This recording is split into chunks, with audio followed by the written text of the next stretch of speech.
Hello. Hi, Blade Runner. Congrats on getting first. Moo. You should be awake. It's 1 p.m. for the love of Christ. I have no idea how you and Starry are able to sleep in so often. I'm like, if I sleep in past 9, I feel bad. I feel like, God, I wasted so much time. I was inefficient. I could have gotten so much done.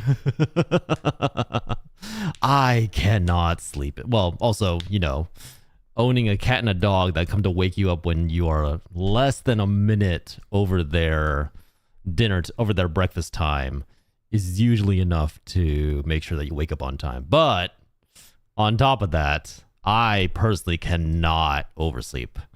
I can stay up as late as I like. I just cannot oversleep. My body feels sluggish. I feel like I wasted the day. It's all gone to shit. No, I gotta be up early and I gotta be productive. I make up for sleeping. You could have done that by waking up early and on time. Get up, get a big breakfast, get to work, do your random doodles, go to sleep at a reasonable time. But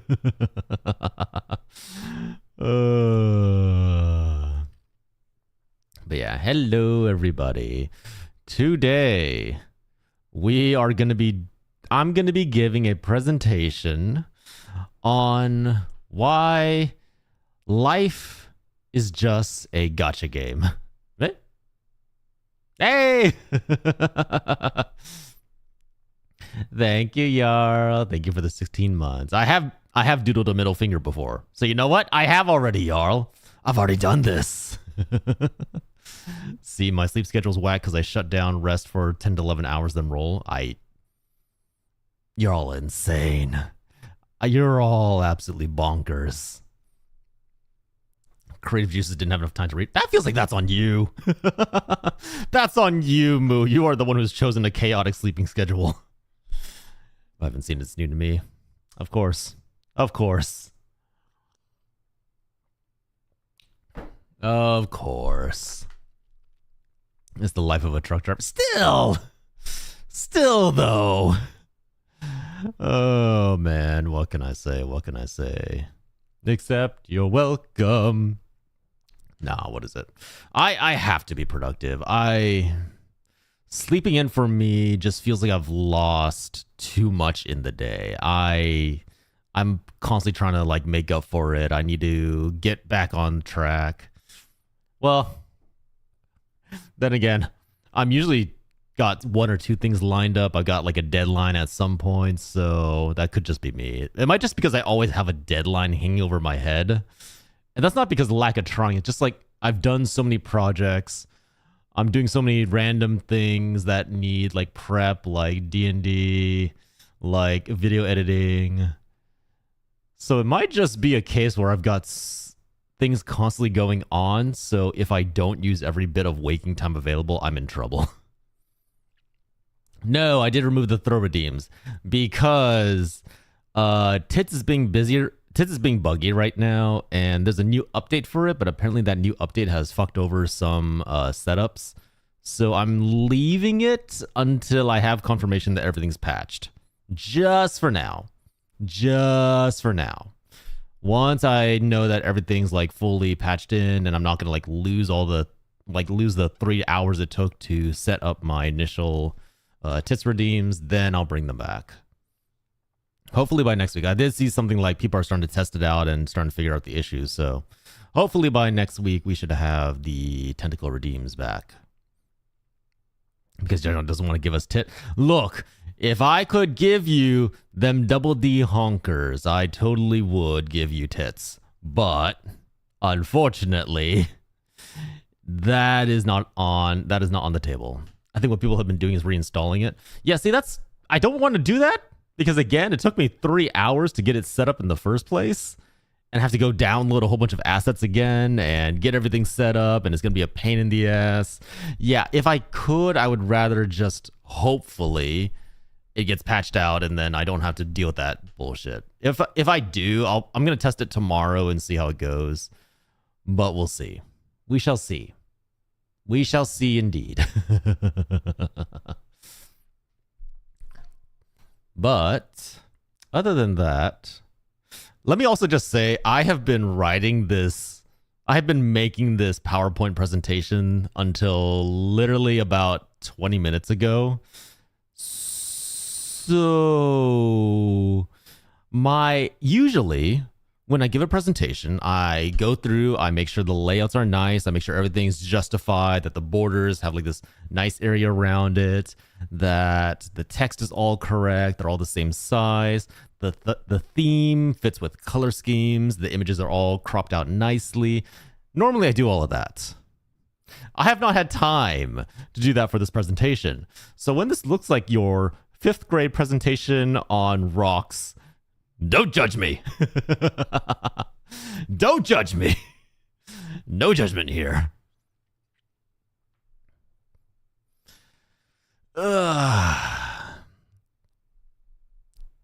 Outside of that, though, how's life for everybody? Y'all been chilling, been doing good deeds. It's fucking hot. It is blazing outside. Like, I don't go outside anymore. I can't. Water is green and grass is wet. There are certain areas where it might feel like that is the case. There are certain points in the presentation where, to be perfectly honest, it might feel a little bit like I'm saying the moon is green and the water is made out of cheese. And you know what? We're just going to have to roll with it. It won't be the weirdest thing you've heard me say, so don't worry. This is definitely not even like top 20 of the weirdest things I've done on this stream. Hopefully. I hope this presentation isn't that cursed.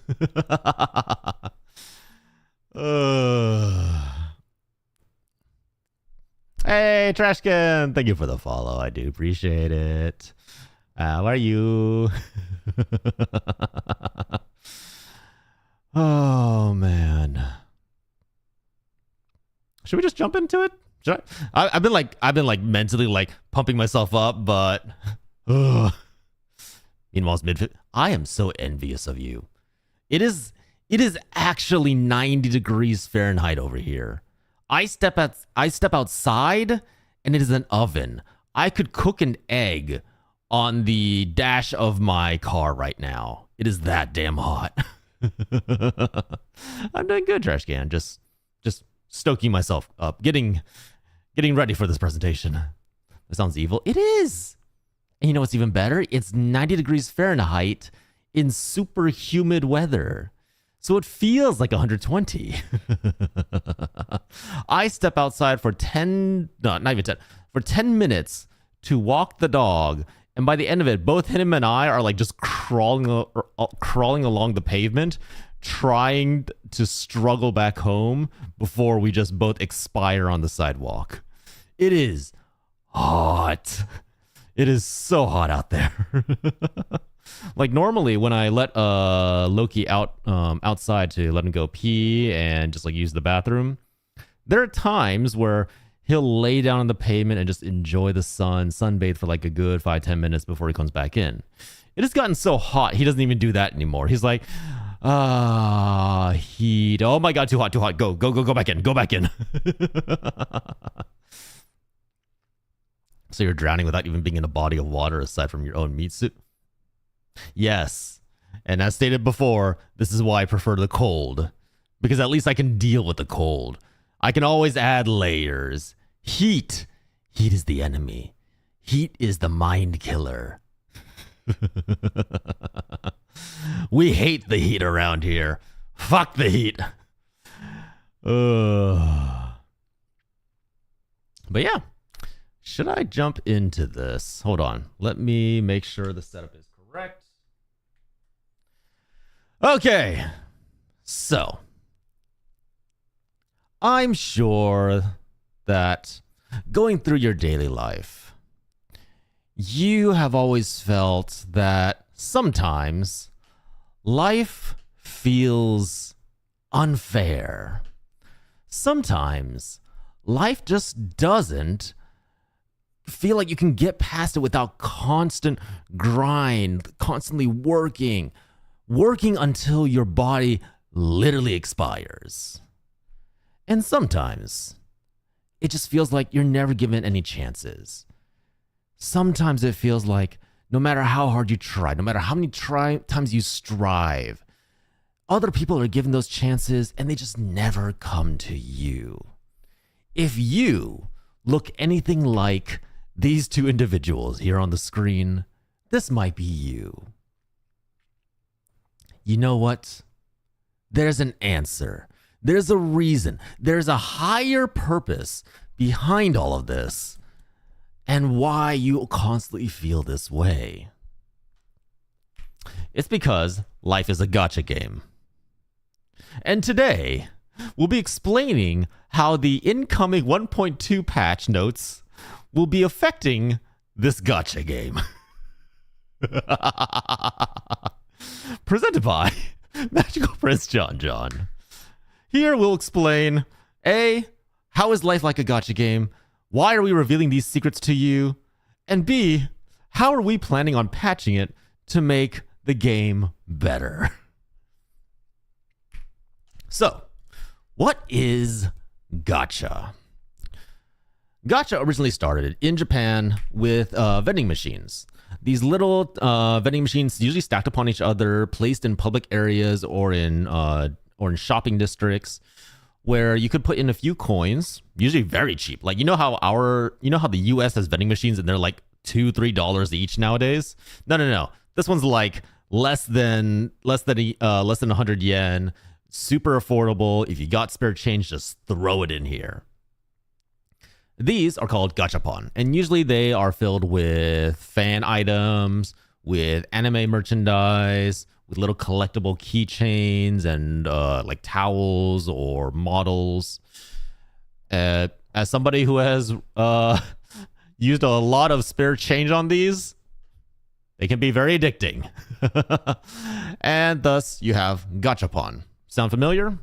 Well, nowadays, people are much more familiar with the idea of a gacha game, which is a game based upon collecting characters, items, skills, or different visual effects through rolling what is known as the gacha, which is basically a system that gives you random rewards on different varying rates when you put in premium currency, usually bought through money or through playing the game itself.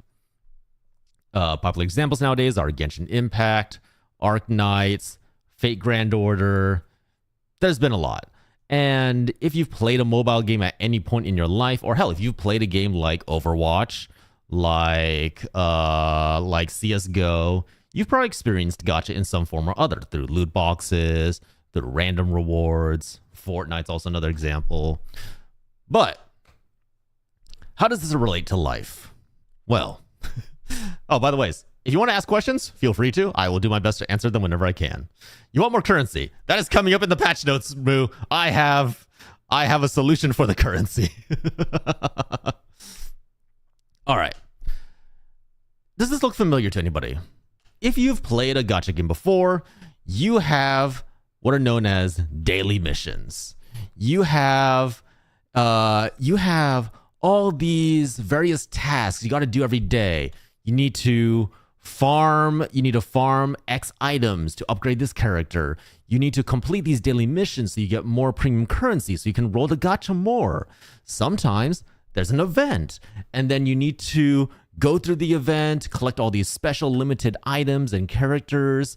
And if you don't do it, it's going to leave and it's never going to come back.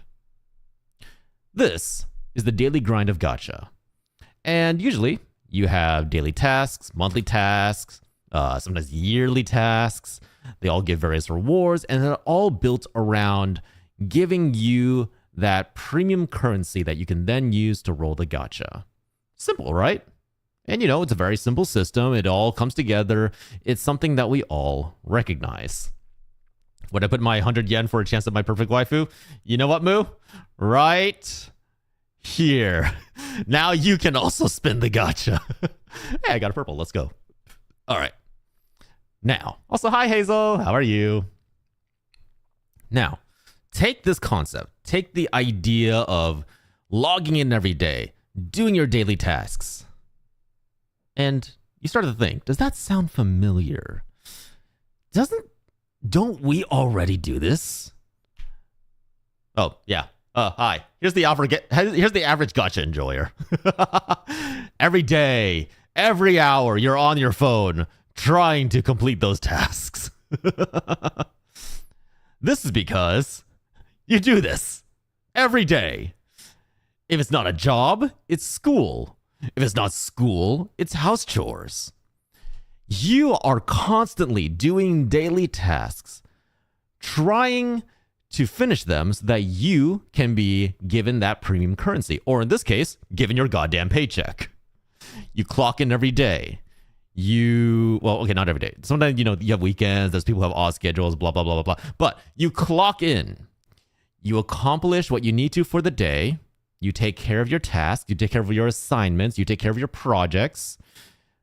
You work through it. Sometimes there's some variation. There's a little bit of change. Occasionally there's like events, quote unquote, where you have to meet up for a work scram. You have to attend a conference. You have to give a presentation. Sometimes you get a bonus out of those. Sometimes if you don't do those, the chance disappears and you'll never be able to advance based upon those limited events ever again. Is this sounding familiar? This is your daily life.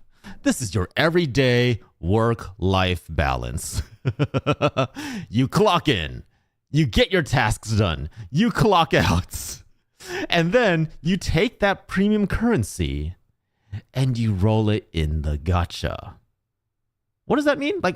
Like I say roll the gacha, right? But you're also taking money. Where's this big nebulous gacha system that I keep talking about in real life? It exists in games, sure, but what about in real life? Well, let me first introduce you to the concept of premium currency just equals money. This is not too hard to grasp. So, in games, you have these various currencies. Some are called Primo Gems, some are called Saint Quartz, some are called Rainbow Gems, some are called Shards. They have all different names. Point is, their whole purpose is to be used for in-game gacha rolls. You put these into the system spits out a character at you. You get to have, I have a nice fancy PNG now that can sometimes use these big, beautiful skills, and I feel accomplished because this is my waifu. You collect these from daily missions.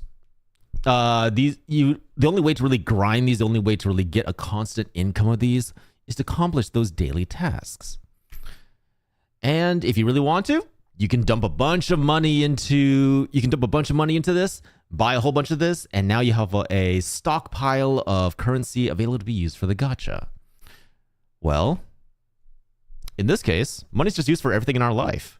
We have to, as we go through life, we're constantly using this money to get and accomplish various, if we want like food, if we want water, if we want somewhere to live, we need this money.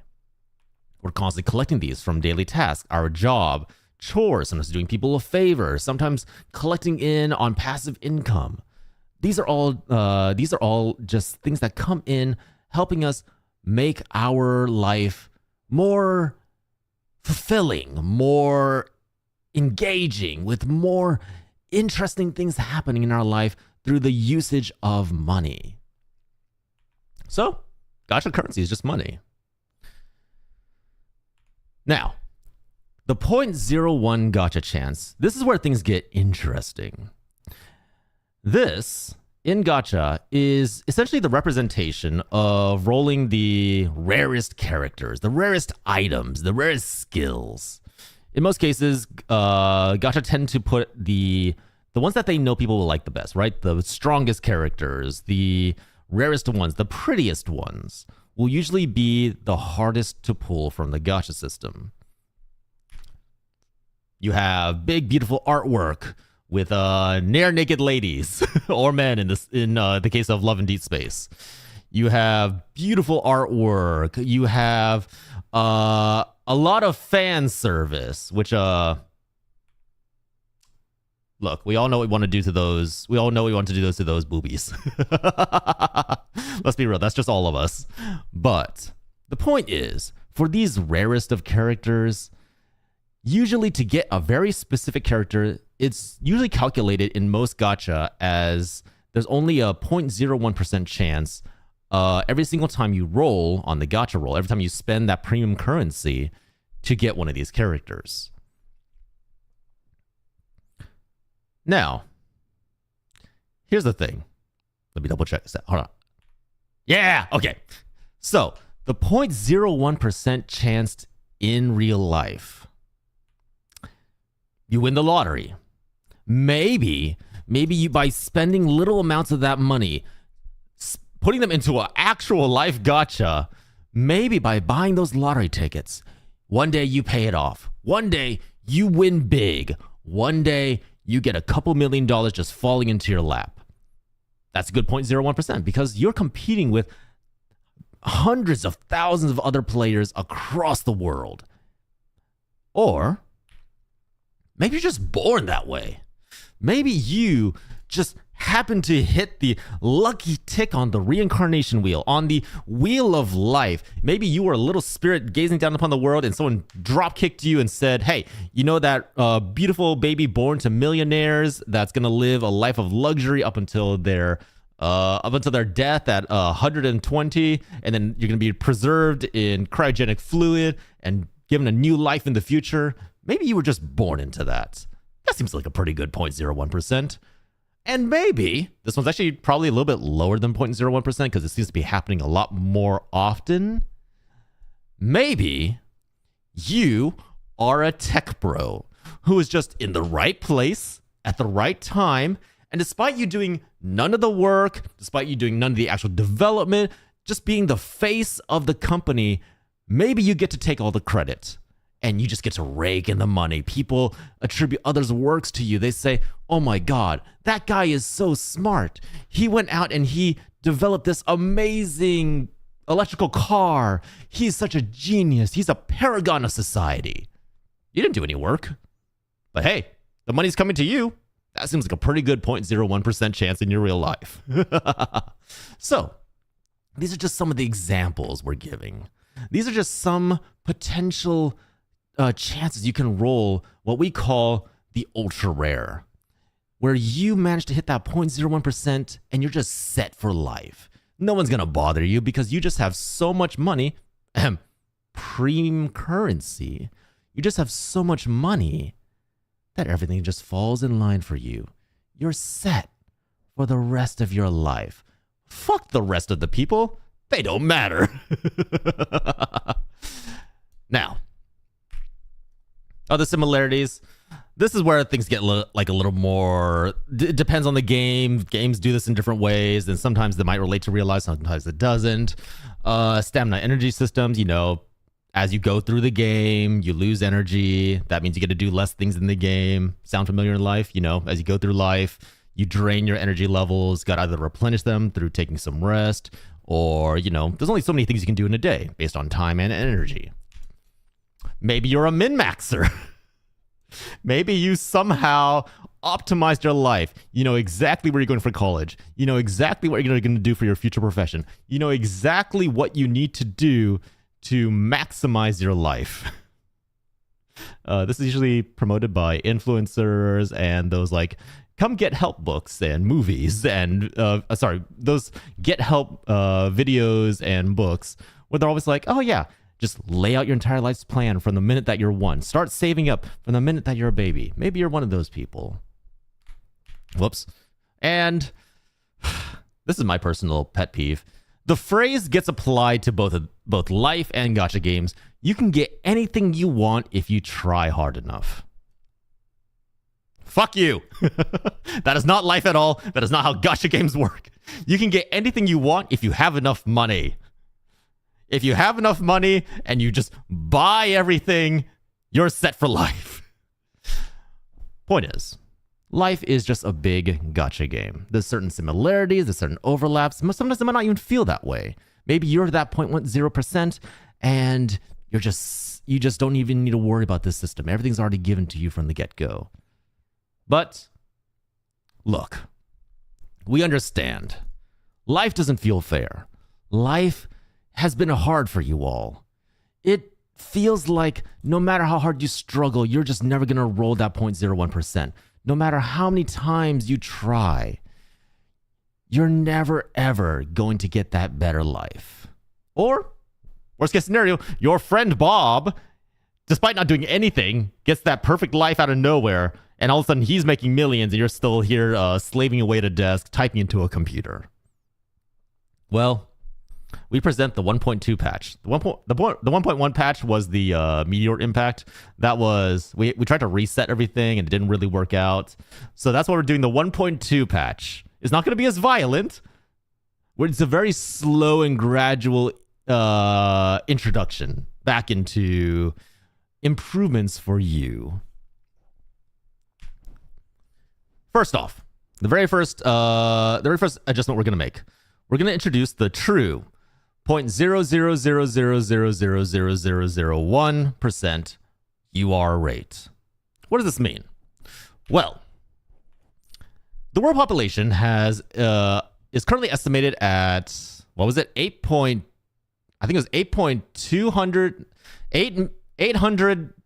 wait, hold on.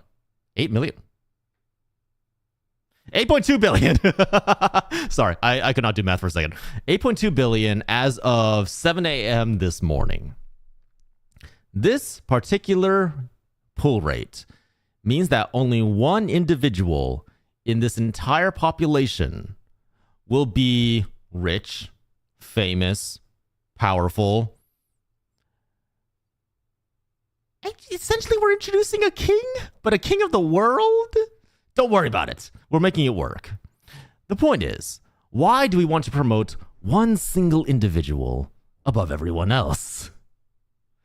Hi, Napoleon. Welcome in. Why do we want to promote one single person to stand above everyone else? Why should this one person get all of the money? Why? Well, I nominate Moo. Yeah. Moo, you want to be the 0.000000001%? The reason we want this is we need a single common villain. You see, when things go badly, when life just doesn't seem to be lining up, when everything is going wrong, not yet, not for the slide yet. When times are hard, people look for someone to blame. Usually, those people are people in power, people who have a lot of money, etc., etc. Because they're like, oh, these people could be doing better by us. But the problem is, sometimes we have too many of those people. Sometimes we have presidents. We have multiple kings. We have multiple figures in government. We have celebrities. We have influencers. It's too many. It's too much. We got to narrow this down to one person. Why? This is the mob hatred versus the silver spoon holders. Essentially, silver spoon people are people who are extremely lucky, born into it, have a bunch of money, don't use that money well, etc., blah, blah, blah, blah, blah, blah. They are given a silver spoon. They are set for life. As you can see by this very scientific, very well documented chart studied by the University of Bitschul, which is just an anagram for bullshit, in 2025, the level of hate of the general populace goes down the more number of silver spoon holders there are. If you see, starting at only one silver spoon holder, the mob hate is at almost level of 100.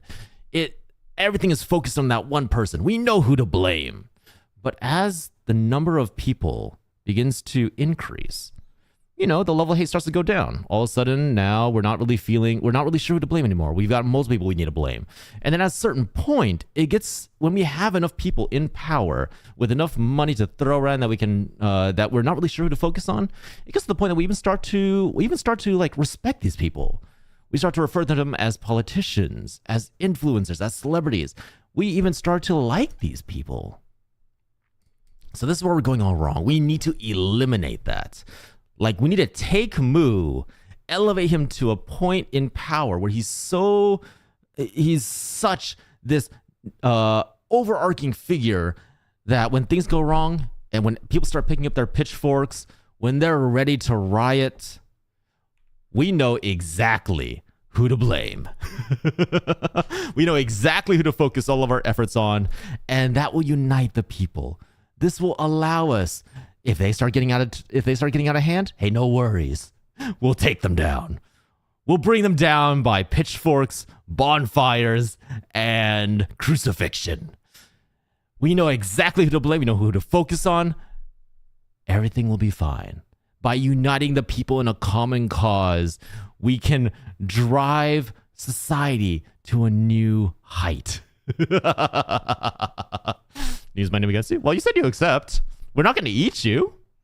We're not going to eat you. You're just going to, be the target. You're going to be the one individual who gets taken out. Now, unite the people as long as that person is in power? Exactly. If you need to remove move? Yeah. Don't forget, it's still a 0.000000001% chance. That means it's not impossible to roll. As soon as one person goes down, that person will be replaced by a new UR pool. Or, you have general chaos as people mill about looking for someone to blame as the UR chair sits empty for a little bit. Eventually, someone will pull it. Now, our second addition to the community is we're going to make a subreddit where you can post information about your gacha pools. r/IRL gacha. This is totally going to be a safe community space for posting your pools in life. Maybe you're the one who got the UR. You run to the subreddit. You post about it. People are congratulating you. They're saying, "Oh my God, you're such a lucky person. Amazing, amazing." That it will definitely be no modding, no censors. We support freedom of speech here. We're not going to remove any posts. We're not going to call people out for being mean because we know that this will be a totally safe, totally not toxic space. We are all human beings. We can be nice to each other. We can celebrate each other's success. Off script, this is totally going to be super toxic. Like, we know for a fact that people will only post negative things. People tend to post successes over failures, and that causes the failures to go online and then scream at the people who succeeded. So, yeah, we know about that. We know about that. Don't worry about that. As you can see here, look at this. Hidden user got the UR. He's going to buy Greenland. That's great. People are supporting that. They're talking about the secret UR, which, that's like a little hidden urban legend that we have running around. What is it? People are being super supportive. They're saying, hey, great, you got a house. You got a new mansion. You've owned Greenland now. Everything's looking great for you. These are totally not manufactured comments that were written up by me at less than an hour ago. But yes. With the debut of r/IRL gacha, we hope to bring the community together to celebrate those who succeed and hopefully provide a space for others to seek help. If you just can't seem to get past, if you're just never that one who gets selected for the UR, that's okay. You can sympathize with other people who are also regular pools like you. Now, our third addition to the system. Purchasable stamina refills. We want to provide you the ability to buy one-time energy refills. Let's say it's been a long day. You've been through the ringer at work. You came home. You had to go to a party. And you get home and you're just exhausted. But you also want to hop online and play games with you and your friends. You want to get on for that session of League of Legends, but you just don't have the energy. That's fine. You're going to purchase one of these energy refills. You're going to take it. And all of a sudden, it's like the entire day didn't happen. All of a sudden, you're back at full energy. You're ready to play. And when you finish playing, you're ready to go out, get some work done. Maybe clean the house. Maybe do some cooking. Maybe go online and learn about that new DIY project you've been thinking about. This eliminates your need for sleep and rest whenever you take these. So all of a sudden, that time you're wasting through sleeping, we spend around 8 hours a day just sleeping, closing our eyes, and not doing anything productive. By utilizing this, we can eliminate the need for that. Sure, it'll cost you a little bit of money, but hey, that's why by doing this, you can get the chance to earn more money by making connections, by accomplishing some more work stuff. Hey, look, all of a sudden, you're bringing in extra money during those 8 hours when you didn't have those available in the first time. And now that small charge for the energy refill, it's negligible now. This will always be fixed at the price that they are released upon to avoid, cheaters, scammers, scalpers. We don't want any of that. We don't want any of that. This will totally solve all those issues.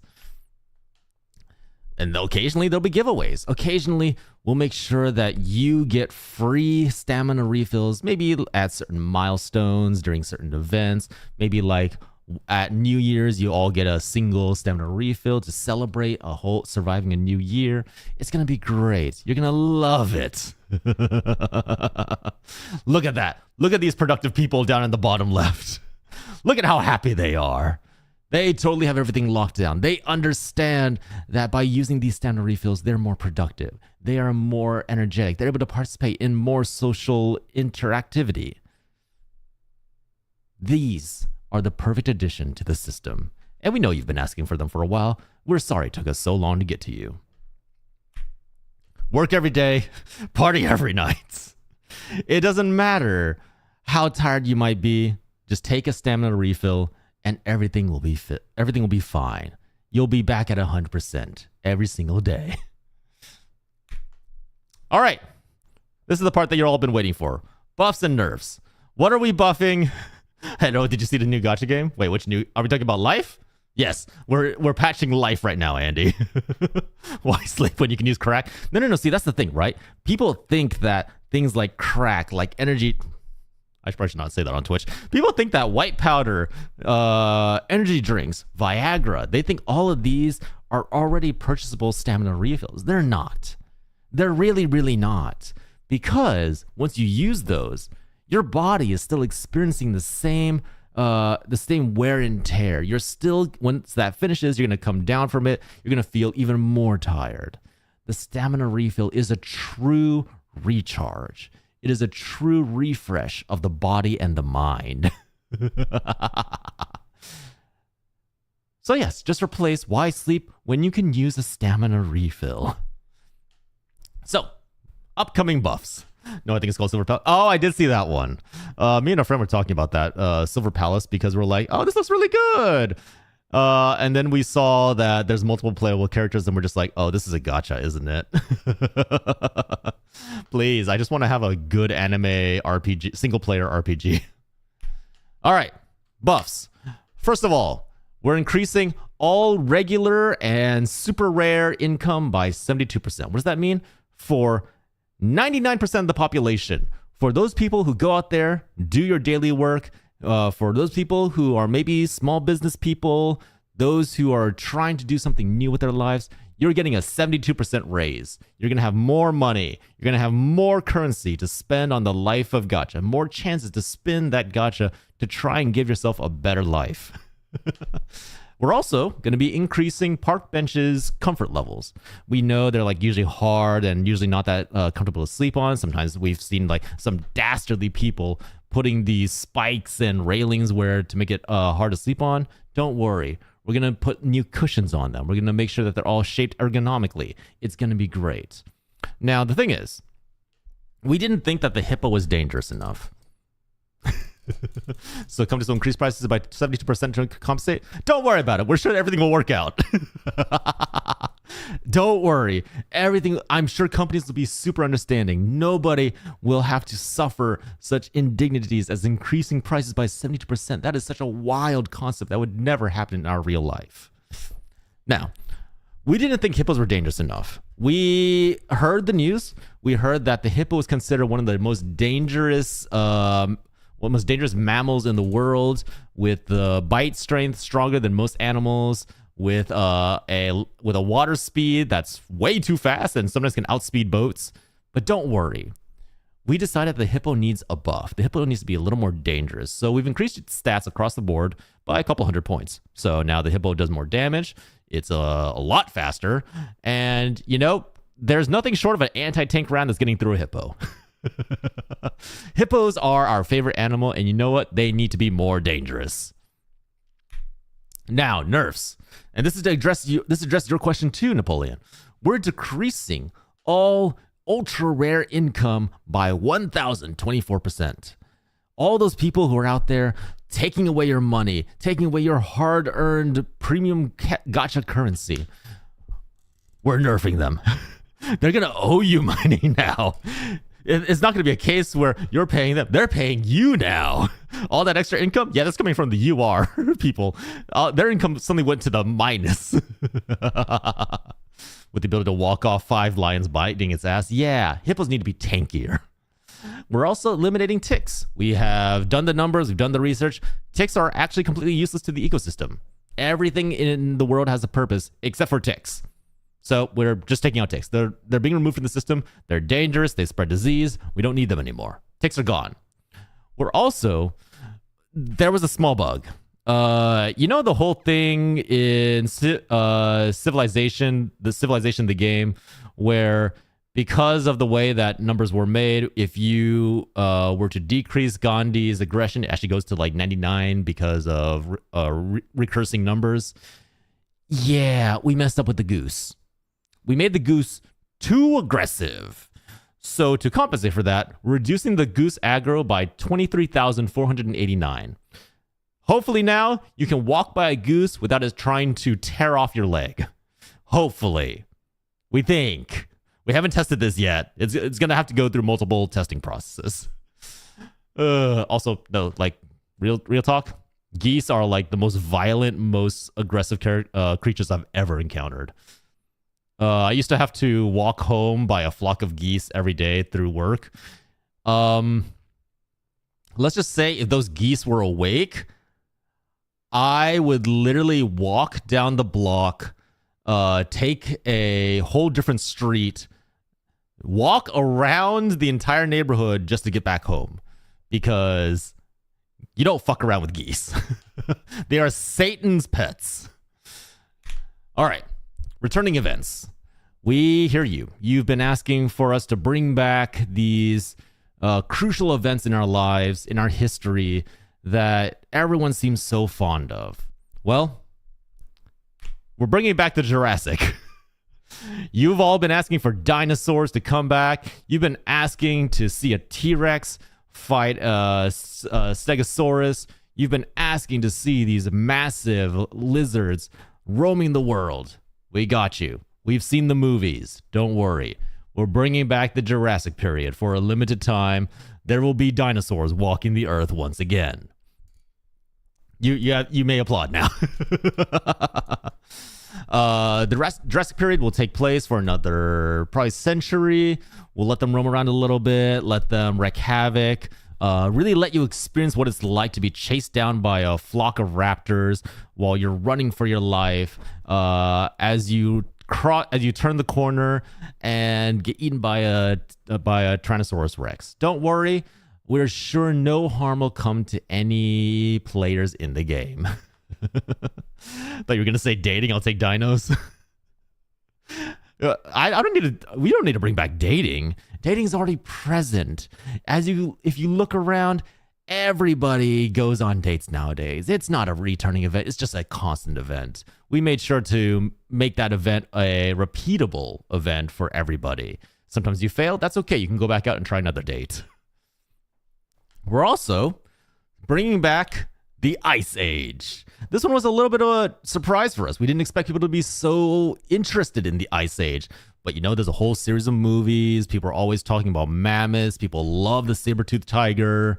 So, oh wait, sorry, this is the wrong image. We're bringing back the Ice Age, the time of the Neanderthals, the time when you'd have to fight for your life in the frozen wastes, doing your best to survive off the land, all in a frozen, bleak landscape.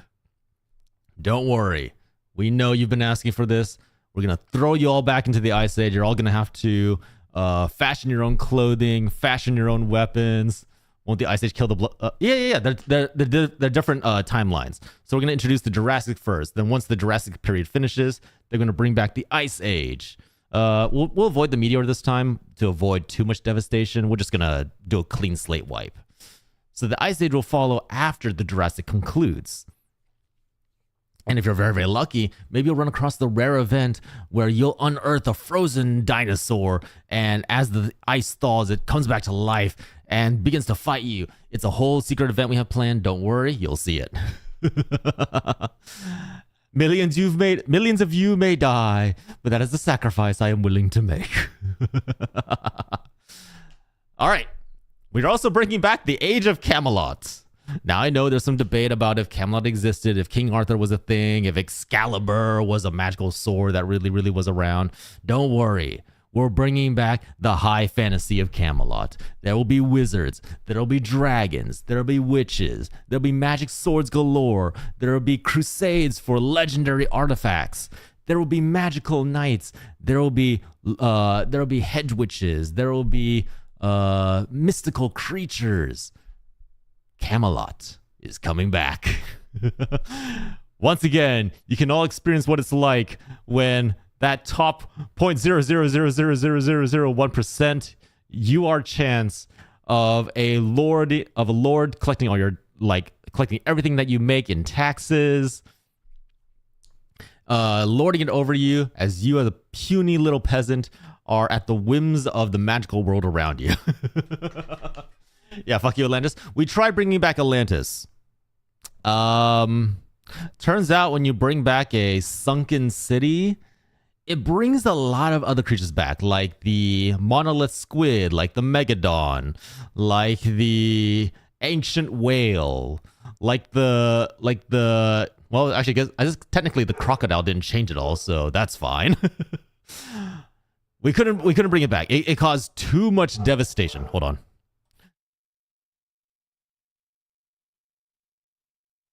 If you can hear Loki barking, that's because there's probably a dog outside.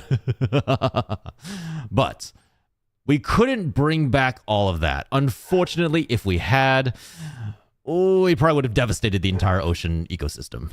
What about the Cretaceous? Why does the Jurassic period get all the love? Look, we're just going off what the fans want, Napoleon. People just keep making movies about the Jurassic. Clearly, it's a cult and social hit. So if we see enough support for the Cretaceous period, maybe we'll bring back the Cretaceous. But unfortunately, right now, Jurassic is far and above the biggest ancient time period winner. But don't worry. Maybe you, as a regular individual, will be able to go out on your own quest, pick up your own magical sword from a stone, and become king of the nation. Only in Camelot, the event. And finally, we're doing a collab with Lord of the Rings. That's right. Camelot wasn't enough for you? Don't worry. We're going into high fantasy. Again, there will be wizards. There will be magical swords. I didn't really think about this part. There will be elves. There will be dragons. You can live in the middle realms yourself. Maybe you will be a hobbit. Maybe you will put on a magical ring that spurs you on this grand adventure where for some reason the eagles couldn't just drop you off in Mordor. Don't worry, you're going to go over hoof and high. Will Lord of the Rings have diversity? Maybe you will be an elven queen, great and terrible. Maybe you will be a filthy orc or Uruk-hai, ready to slaughter the world at the whims of your dark master. Maybe It'll be you. Don't worry. We're sure that 20% of you will survive the Lord of the Rings event. It'll be a great time. It'll be wonderful. We do need someone to play Gandalf. We are looking for volunteers for Gandalf and for Saruman. We need really, really old men who can grow really long beards. That is the primary casting call. If you wanna sign up, make sure to contact me after this presentation. I also want to know who's gonna play Boromir. No, I guess we could just have Sean Bean playing Boromir. I guess get Sino and Jarl. You go, Saruman. You've changed. Yes, I am a crocodile now. Sino the Green. That'd be great. I love it. Let's do it. All right. And finally, as part of the 2 Millennium collab celebration, we're bringing in a special limited event that will never return ever again. An event that could change the future of life itself. We're presenting the Alien event. What's going to happen in this event? Well, you see, flying saucers will descend upon the world. They'll begin kidnapping individuals. You'll have the chance to try and form a treaty or a partnership with some of these aliens. Maybe you will have the chance to get on one of those space saucers and explore for yourself. Maybe you'll be a part of a resistance, fighting back against these tyrannical overlords, and you will take their technology, warp it for yourself, and lead a revolution against the higher beings. Maybe you'll meet a very limited, very special collab guest star known as E.T. Where's the X-Files collab? That's like an off branch of this. Like in the overall like Aliens event, we're also gonna have like the X-Files kind of like branching off. You get the chance to be the detectives, and you get the chance to go and solve various supernatural crimes and mysteries. Time to go get her. Go get Starry. Yeah. We've got several streamers to volunteer. Foremost among them, Starry Light. She's going to be the one piloting one of those ships. You have the chance to either make friends with her, get on her ship, fly with her to the farthest cosmos, or maybe you'll get the chance to shoot down her ship, ground her on Earth, so that she has to continue her streaming career. The choice is yours. Choose wisely.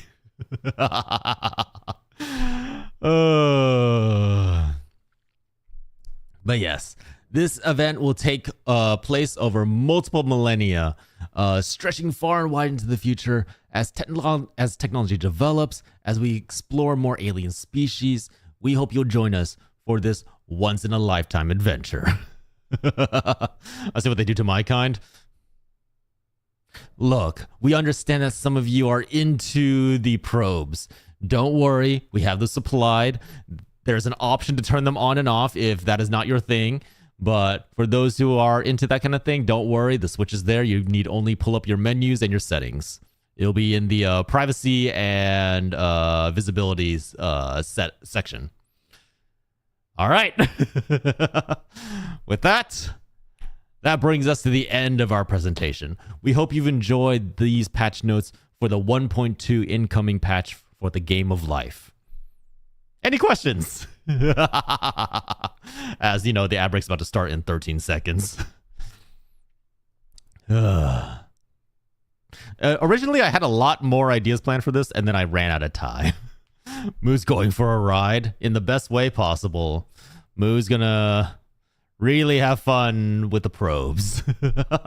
How do I opt out? Out of the probing? You go to your settings, you go down to privacy and visibility. There should be a toggle there for probes and no probes. Make sure to switch to no probes. I wonder what other events would people want? Maybe we could do, we could try and bring back Atlantis just to like see what happens when the entirety of the world just gets covered with water. out of all of it, including the gacha. Unfortunately, there is no opting out of the gacha. The gacha is baked into the system. You cannot stop playing. You know how in Sword Art Online, you can't log out of the game? Yeah, there's that. There is no logging out of the game of life. You are just stuck in here. You have to provide all your cash and funds over to the gacha system in order to get anything done. And if you don't, well, the system just kind of like eliminates you of its own accord. You're usually either arrested for not paying your taxes, you're arrested for negligence, you can't feed yourself because you no longer have money. Unfortunately, the gacha system is part of everything, and there is no running away from it. I hated SAO. I'll just stay in the city the whole time. In all seriousness, I feel like so many issues could have been solved if they all just went, okay, main character, you take care of everything. We're all going to go camp in the city, and we're just not coming out. We're going to stay there. We're going to eat. We're going to rest. We're going to sleep. And we believe in you. You're clearly the most powerful main character in this game, so have fun.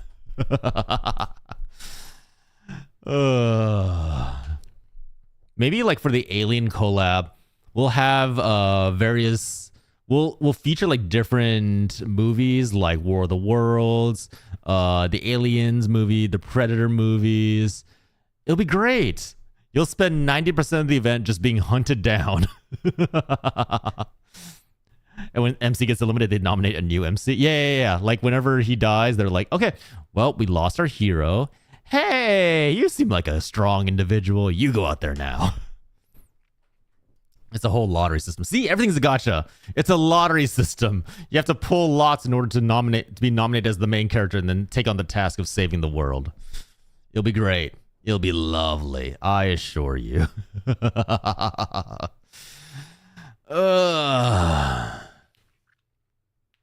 Yeah. Yeah. That's how life is a gacha system. And in all seriousness, it does kind of feel like that sometimes. It does, all jokes and presentation aside, it really does feel like, hey, you're trying to pull at the gacha every day. You're trying to make a new opportunity. You're trying to get new jobs, trying to get ahead in life, trying something new, picking up a new hobby, what have you. And yet, no matter what you do, there's a really rich tech bro who just takes all the credit, gets all the money. It is what it is. Yeah. How do you all feel now? Do you feel more prepped for the... Do you feel more prepared for the gacha system of life? Do you walk in there now with more knowledge? At least now you know when you fail at life, it's okay. You just pulled badly on the gacha, you're going to have another chance to do so. Don't worry. You have until the patch to try to elevate yourself to the status of you are. It's going to be hard. It's going to be tough. But no matter what, if you keep rolling, eventually you'll get there. Maybe someday. Maybe. Honestly, I think the biggest pull away from this presentation is literally just like the comparison of, it's not a case of trying as much as you can and you'll eventually succeed. It's a case of like, if you want to succeed, just have money. Be wealthy. If you have lots of money, you can pull for as many characters as you want. If you have lots of money, you can pretty much get anywhere you want in life. Right? It wasn't our fault. It was the developers and their teams. Yeah, exactly. Like, it's not your fault that the gacha's broken. It's just a case of a balancing patch or nerfs. Clearly, the devs in charge of life just are biased towards that UR percentage. They're patching the world and balancing it for competitive play. They're very clear. I say they, but it's really me. They're balancing the game against you because you're just casual players. They're only balancing it for those people who are competitive. John, we're coming for you. How dare. How dare. I am your Lord and King. Bow.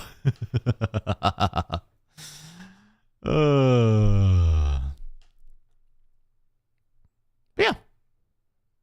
Any questions? Anything you want to clarify about the system? How does this affect you? How's this going to fuck you over? Don't worry. Life is here to screw you over every which way. Other than that, honestly, my other talking points, I was just going to talk about. I did ask people originally what I was going to do is I was going to bring up like how different gacha systems can be compared to real life and like how, hey, like the Genshin Impact resin system, that's basically your refillable stamina, etc., etc. In all honesty, I might just talk about the different gacha systems. Like, my personal favorites have always been gacha systems that are based around using the characters you already have. Like, they're not.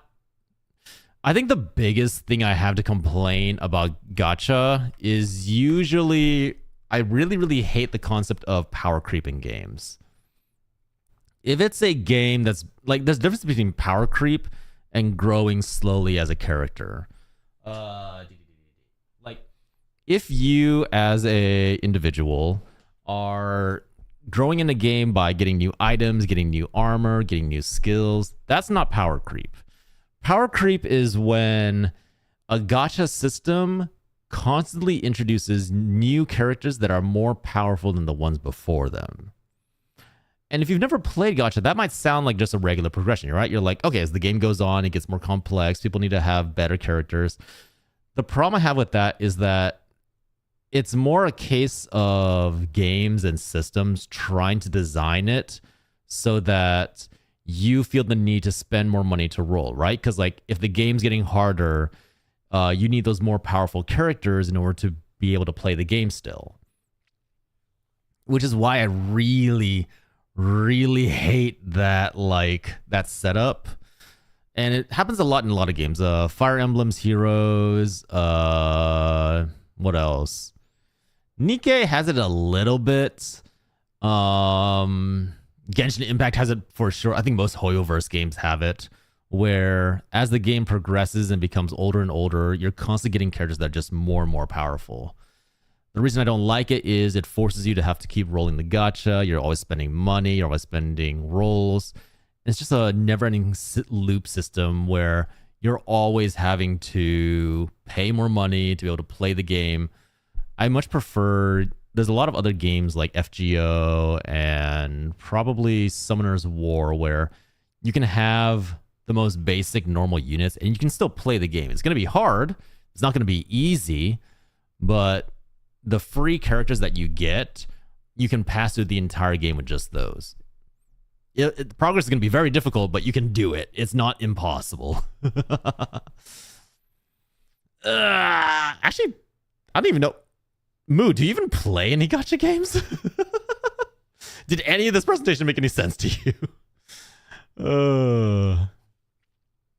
I feel like a large portion of my viewers do play gacha. Like, whenever I mention, I do feel like there's a good amount of people who come in and say, yes, I play Honkai Star Rail, I play Genshin Impact, I play Fate Stay Night, I Fate Grand Order, I play Penis and Bowling. I don't know. There's probably a gacha game for that. I only played one religiously a few years ago. Which one? Yes, I played gacha games. I think, Creeper, didn't you say you played was it Star Rail for you? I can't remember. Let's see. In the Discord, let's see. I know Frosty. Okay, Briar did FGO. Farhana does Zenless Zone 0. Limbus Company, Brown does 2, Project QT. What else? Honkai Star. Here's my issue with Hoyoverse games. Oh man. Okay, Hoyoverse, which is, if you're not aware, it's the developer for games like Genshin Impact, Zenless Zone 0, and Honkai Star Rail. This particular developer is known as MiHoYo, so we call it the Hoyoverse because sometimes these games are interconnected, sometimes they have like little branching characters. My main issue with these games, while the combat is really fun, like, don't get me wrong, I did really enjoy Genshin Impact. I did really, really enjoy Honkai Star Rail. because I love turn-based games. While I do like the gameplay for these games, they're missing a lot of the quality of life stuff that I think a lot of other games have that make them more playable for people who have, like, you know, a job, daily life, stuff they got to get done. Because in almost all these games, there's a certain amount of farming required. Actually, a lot of farming required. Like, you basically need to farm these dungeons over and over and over again, because it's the only way to really upgrade your character. The problem with that is there's no way to like set it to do it automatically. Like, if you beat the level, you still got to replay it again and again and again just to get these items. Whereas in most other gacha games, you can at least like put it through an automated system. They say like, hey, you can just auto complete this level 5 times or 10 times based on the amount of energy you have. I think all these games are missing that. Like, every single one of these games, you have to manually go in and play through the level just to get it done, which at surface level doesn't sound too bad until you realize that's several hours of gameplay that you have to sit there and play through it the entire time. Which, as a adult with like hobbies, a job, I got to take care of my wife, got to take care of my pets. That's a lot of time invested. That's a lot of... I think that's the main reason why I ended up stopping playing a lot of these games. Just like, I just didn't have the time. It doesn't matter how much I enjoyed it or how much I had fun playing it. It just was a case where trying to keep up with the daily grind is just like time sucking. It doesn't really respect the fact that you might have a life outside of gaming. Probably one you didn't hear about is probably dead by now. Bet. Oh, I don't remember. Damn it. There's been a lot of gacha games that I've played that are now dead now. I'm willing to bet if you mentioned it, I could maybe remember it. But yeah, I think the Hoyoverse games are very fun. There's a reason that they make, like, I think Genshin Impact by itself prints out more money than almost 90% of the rest of the industry put together. It's a lot. It makes a lot of money. But there's a reason it's so popular. They're fun to play. It's just that the massive amount of farm, no autocomplete, and the fact that they are really heavy on the power scaling. Like, most characters that you start the game with, like if you were to roll a top tier character way back when, it's now entirely different. They're now probably like at the bottom of the list. They're no longer viable, etc. And obviously, if you don't care about tier lists, that's not really an issue. But the game itself is getting harder. The game is forcing you to roll for these new characters just to make your team work. It does annoy me, and I can definitely tell like where parts of the game are designed to force you to be like, okay, like, this particular dungeon requires these type of characters. I don't have any of those. I need to go out and roll for those. But then the gacha system is also really heavy. There's a chance that you can spend a whole bunch of rolls. I think like in each of these games, you can roll up to 90 rolls before it's guaranteed that you'll get a top tier character. And you might not even get the top tier character that you want. So it's very punishing. What else? Wuwa. I will say, okay. Wuwa, when it first came out, I kind of gave it a bunch of flack because for me, Wuwa just seemed like another, oh boy, wow, that's way too small. Wuwa just seemed like another Genshin Impact clone. It had a very similar play style, very similar like concept of like chaining elements, rotating characters out to do different things. I will say, I do think combat-wise, Wuthering Waves is far more interesting and complex. You actually feel like you're playing a fighting game instead of like just spamming 2 random buttons in Genshin Impact. There's actual combos, there's actual like animation canceling, there's a whole bunch of stuff you can do. And I do like the designs of Wuwa a lot better. I think the adults actually look like adults. Like, people actually look like they're grown-ups instead of looking like they're like 18-year-old teenagers all the time. So I will say, like, design-wise and visually, I'd probably prefer Wuwa over Honkai, over Genshin, but various tastes, various opinions. I will say, okay, there's a gacha game that has horrible rates. You can roll 300 times before you have a chance of guaranteeing a top tier character. There is no. It's all like visual novel style. There's no like big animations. There's no cutscenes. It's all like text and talking heads. The gameplay is very old. It's definitely like one of the few remaining from like the original Age of Gacha.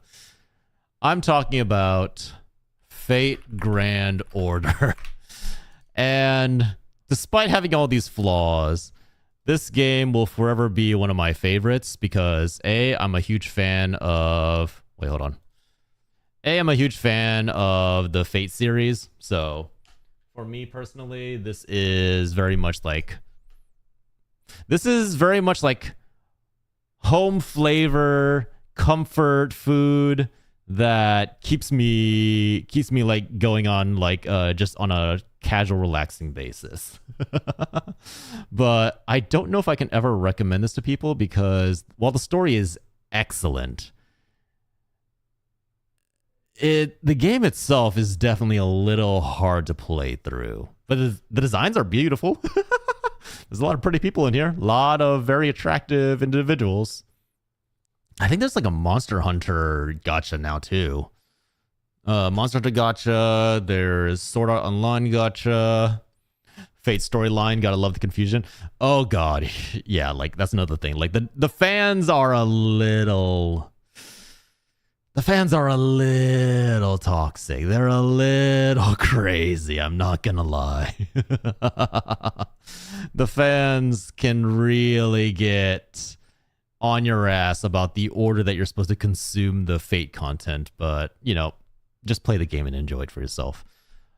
I don't know how many people know this game. Summoner's War is one of the like OG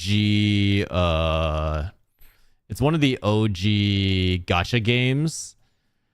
And this is like the game I played a little toxic due to the gacha pity system. Yeah, I talked about that. Summoner's War. I played this game pretty much religiously for 5 years, I think. And how do I put this? This game is the definition of grinding and horrible gacha pulls. First off, you get a lot of gacha resources. They're giving out free pulls every day. You got a whole bunch of events that give you free pulls. You're constantly getting free stuff. That's not an issue. The gacha is so bad. The pull rates are so awful for this game that in most games where you'd use the premium currency to buy pulls, right? Like in games, you'd be like, okay, I'm getting these gems to put into the gacha so I can get better characters.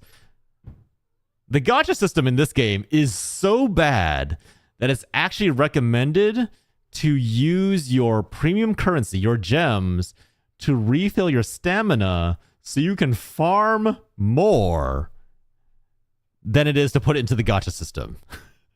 It's not worth spending it on pulling characters because you'll get like free pulls as you play, and you're just better off spending those gems on your energy so you can farm more, so you can get more items.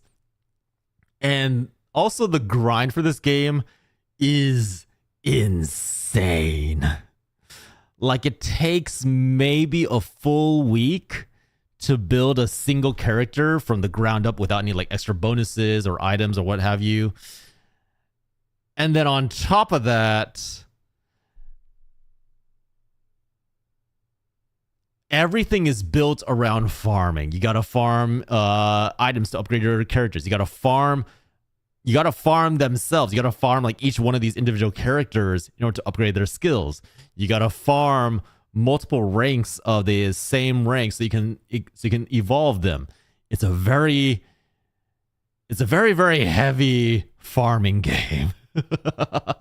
And I don't think it has changed. If I remember right, I think I remember talking to a friend about this. I don't think the game has changed at all. I think it's exactly the same as it was. It's still like super hardcore grind. What else? What else? What else did people mention? Star Rail. Oh, Limbus Company. I forgot about this one.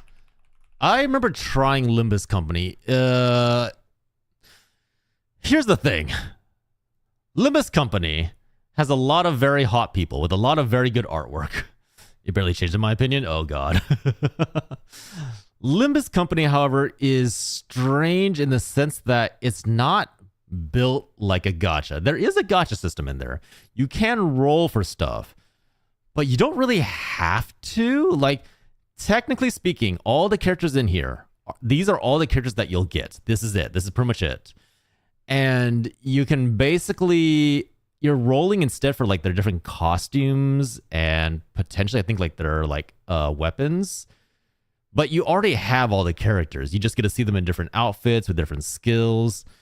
And technically speaking, I think you can pass through 90% of the game without ever rolling once. Found it? Wait, what was the game, Moo? Tell me, what was the game? I gotta know. It's a very weird game in the sense that you're better off playing this as a RPG with a whole bunch of different characters, like a JRPG.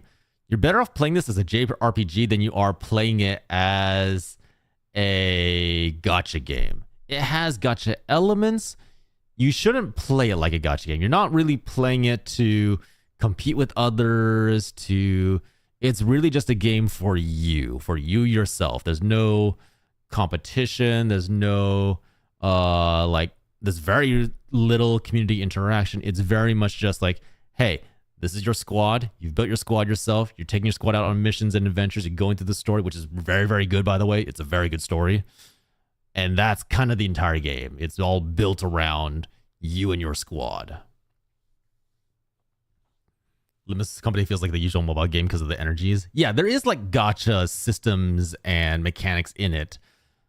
But every time I play through it, I'm just like, I feel like I'm better off just playing it as a JRPG.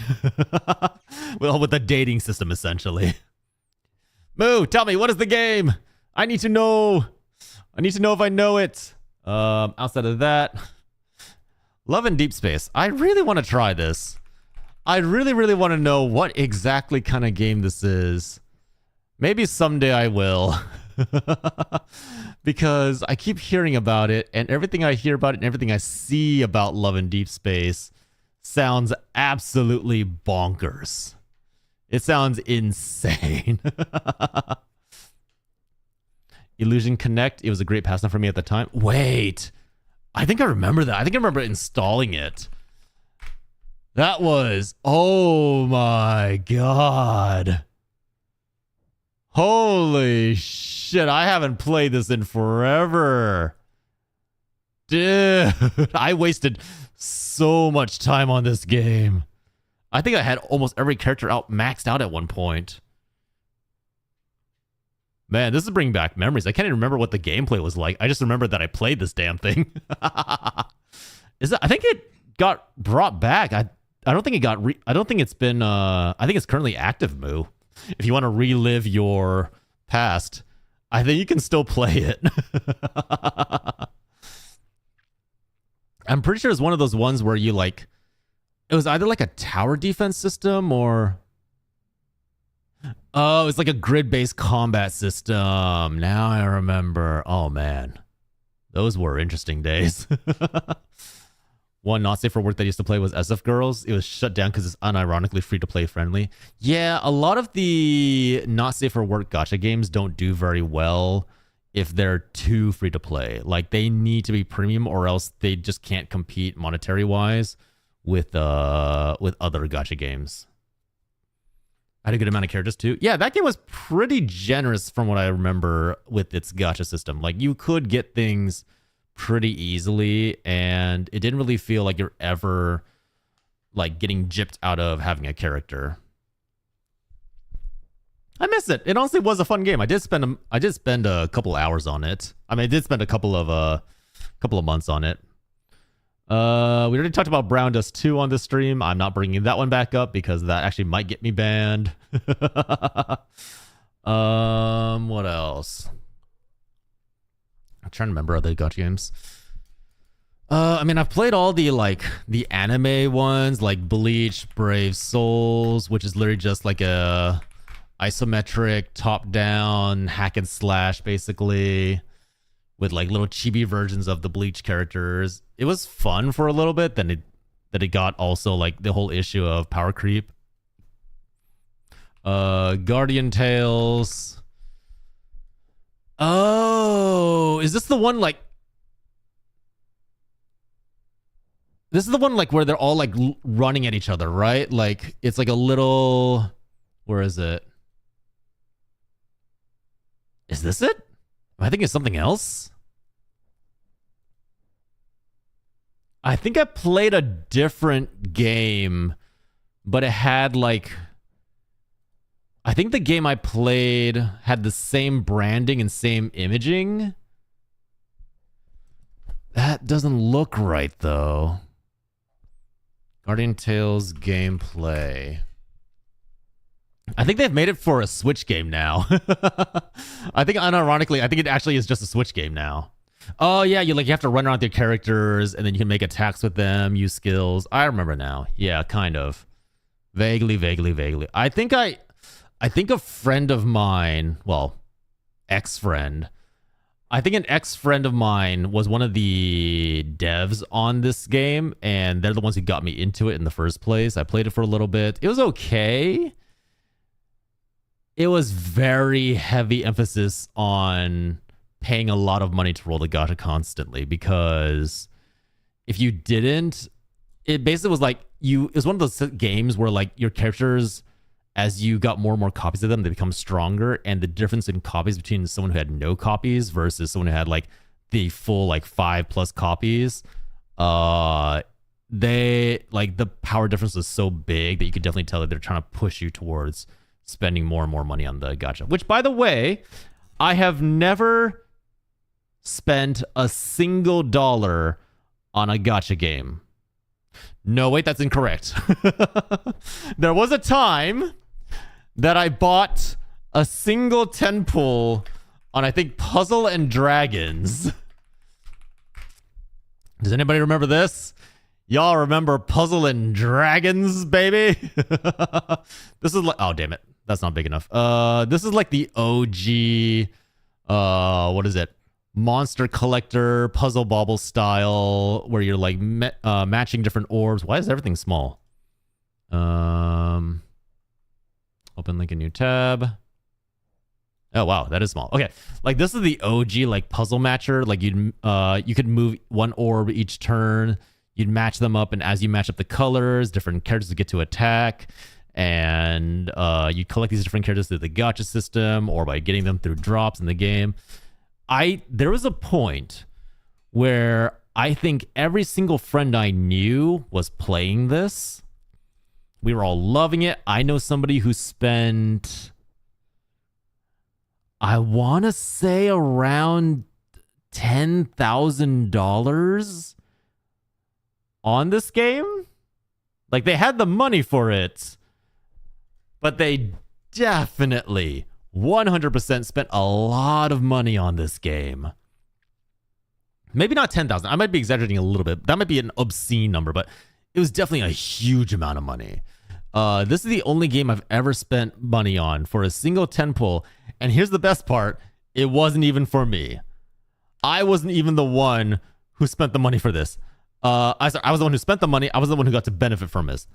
This 10 pull was for my wife, who really, really wanted a specific character.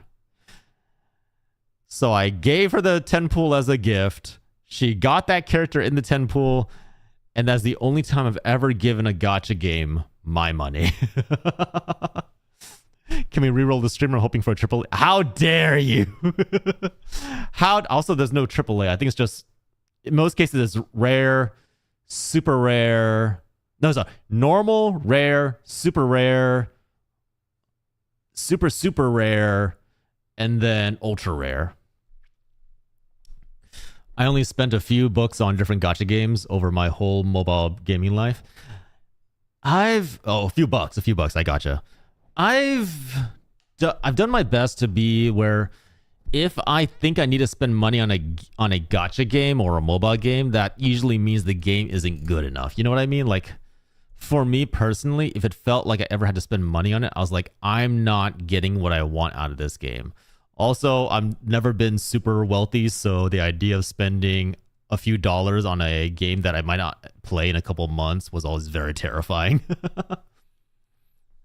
I said what I said, D tier. How dare you? Unison League. Yes, I have. Oh my god, that's another really OG. I think Unison League, I think, is now like end of serviced, but I think this was like the Western version of Grand Blue. I think this is as close as the West could get to Grand Blue, which is a very like big JP mobile game. And this one is like you have a specific character, you would collect items and costumes and put it all together, and then you would go out and fight with your character and other people to basically take on raid bosses and stuff like that. It's very much, if you're not interested in collecting characters and you just want to build out like a single you. It was also because they gave me a discount on Google Play and iOS and I used it on that. All right, that's fair. That's fair. This is really like one of those fashion games. Like if you're like a Monhunt enjoyer, this might have been the mobile game for you back in the day. It's an end of service. Yes, I'm pretty sure Unison League is EOS. I keep getting ads for that walking, shooting zombie game. So those zombie mobile shooting games, zombie shooting mobile ad, like this thing, right? Like the state of survival ads where like, you know that when you actually play the game, it's going to be entirely different. It's going to be a whole different game. Like Age of Origins, that does not look like Age of Origins. The reason that these ads are so prevalent in gacha and mobile games is because what they're not trying to sell you on the game.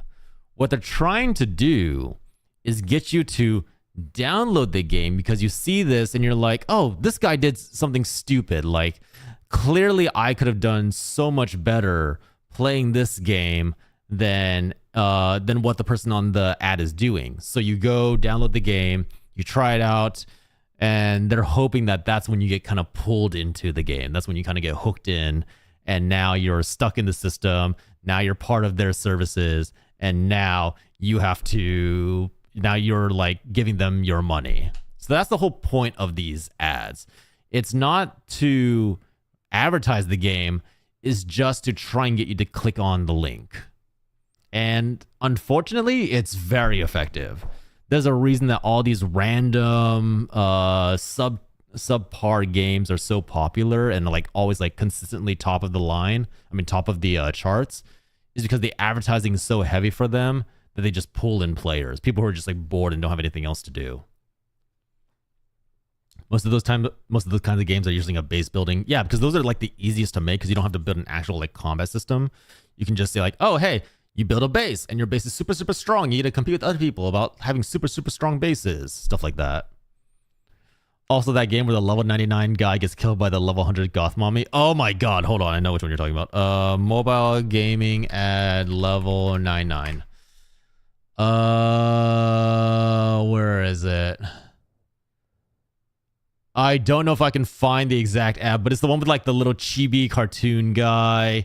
And it's always like, oh no, he started off at level 99, but then he got beaten up by this level 100 and he's sent all the way down to the bottom. Now you got to fight your way back up through all the levels to get back to that level 99. Yeah, those ads.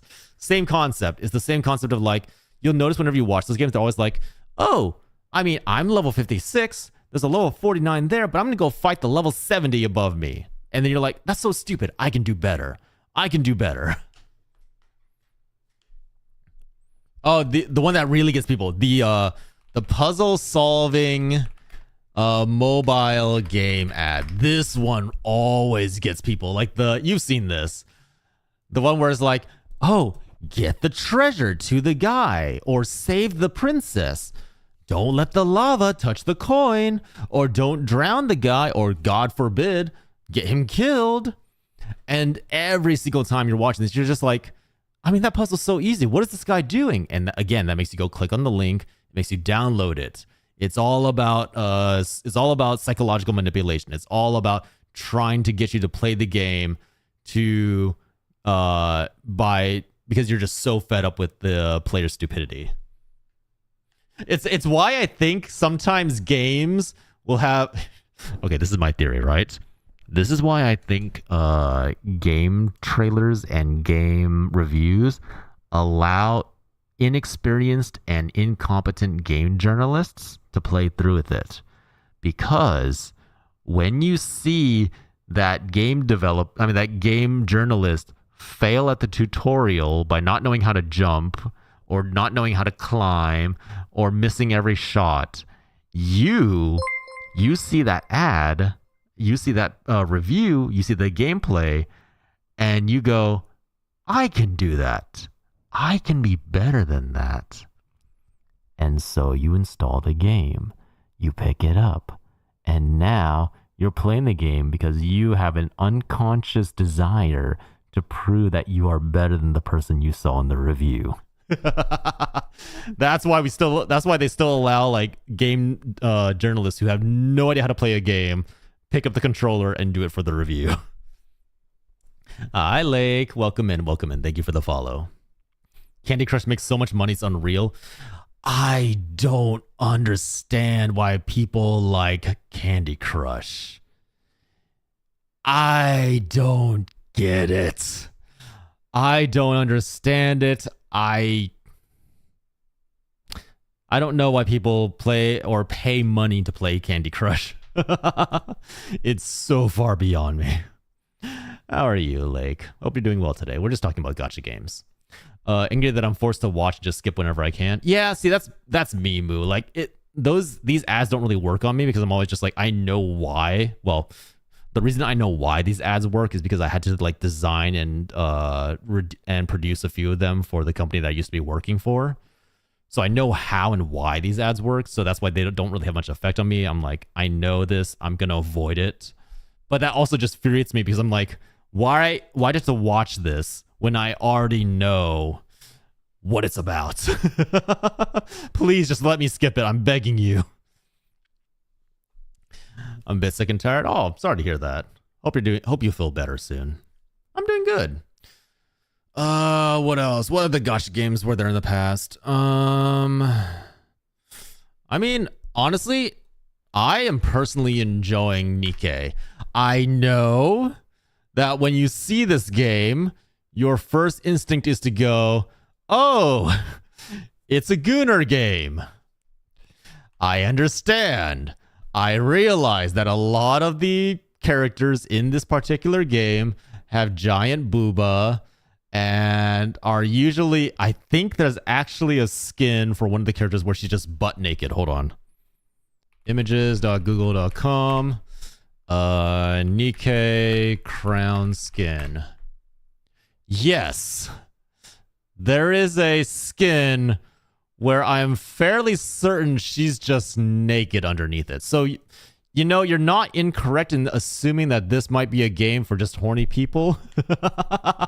But in all seriousness, Nikke has a great story. It has honestly pretty fun team building. The gameplay is a little simple but enjoyable. And you know, if you just want the fan service, that's an option. You can have fan service. It's a thing that can exist for you, but it's not the point of the game. The point of the game is to enjoy. Why? That's not the word. That's Loki. I think he's barking because somebody just closed a car door outside. So now he's like, "Hey, something's going on outside. Pay attention to me." But honestly, it has a great story. It's a lot more depressing than you'd imagine. If you like dark, pseudo-apocalyptic stories, Nikkei's story will actually probably appeal to you. Which I know sounds weird to be saying when the screen is covered with like half-dressed women. I also hate the ads with different people saying the same exact script. Wow, this is a real game and it isn't that hard. Oh no, yeah, same concept. The same idea of like, hey, we're just trying to produce a low-budget ad that will drag you into the game just out of pure curiosity. Yeah, but honestly, Nikkei, I'm enjoying it a lot. It's pretty simple to get into and enjoy. You're not really competing against anybody. It's really just for you and your own enjoyment. The PvP is optional, really. So Nikkei is a good option. What else? I should probably just pull up like my phone's history and go like, what other games have I played?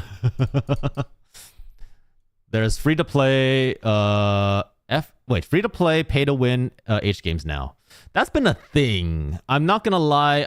Nutaku, the H game developer, has pretty much had a monopoly on that particular market for a while now. At least in the West. It's very much a case where like people are more than willing to pay money to have Loki.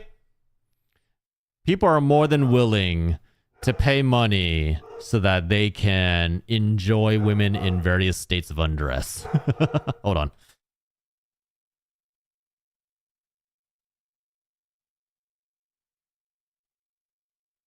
If you actually look at the numbers, it's actually really insane to see how much money those H games can pull in from like Nutaku and other mobile game devs.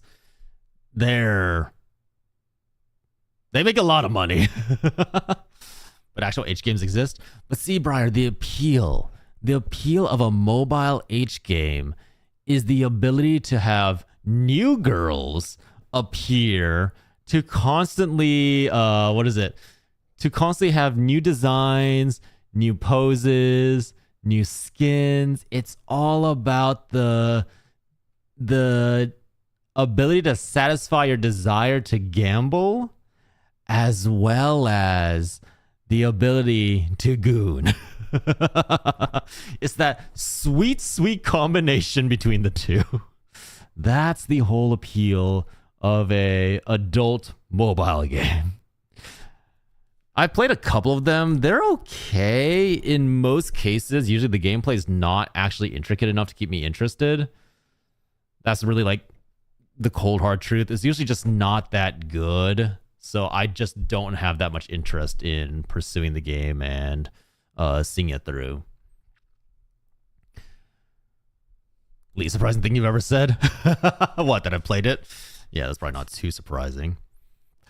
I'm trying to think of other games. Arc Knights, if you enjoy like tower defense style games, Arc Knight is a very fun game. You basically get your different characters. Hold on, I need a better image. Arc Knights, gameplay. Here, this might be better. Nope, that's small. Here we go. So like if you enjoy like the tower defense style maps where like you're defending a single point, there's enemies coming through trying to get to your points, and you set up different characters or turrets to defend it, this would probably be your type of game. The gameplay honestly is really fun. Story is fucking depressing, I'm not gonna lie. I don't know what it is about futuristic apocalyptic scenarios and depressing storylines, but they go hand in hand here with mobile games. And let's just say the amount of characters that die in this game would make Attack on Titan blush. But it's a lot of fun. I enjoyed it for a while before really I got to a point where I could pretty much complete the game with whatever I had in my box, and it just wasn't really that fun anymore. I mean, that's what I was going to say as well. Azur Lane? Well, there's Azur Lane and there's Azur Lane, and then there's Kantai Collection, I think. And yes, it is How do I put this? It is World War II boats that you get to play with their anime versions, their ship girl versions, and there's a lot, and the art is very... Oh, how do I put this? Hold on, let me find it. Azur Lane, 6-star. What is her name? What's her name? There's a very specific character in this game that the base skin would probably make you might want to look away from your computer. Hold on. List of ships. Rarity, ultra rare, specialized Boolean. Let's see. Is it Ulrich? No. Where am I? Where is it? Is it Unzen? Oh no, it might be this one. I got it. Warship waifu. This one. I got it. All right. Okay. So again, this is the base skin. This is how the character arrives at the game. And this particular character is also live 2D animated. That's her normal skin. I love those type of games that don't like the gacha versions. The tower defense was a lot of fun. Yeah. A lot of have raps in Forza Horizon. This is, in all honesty, for this game, this is tame. There are some absolutely bonkers skin animations in Azur Lane. Let me see if I'm allowed to pull any up. Azur Lane live 2D skin.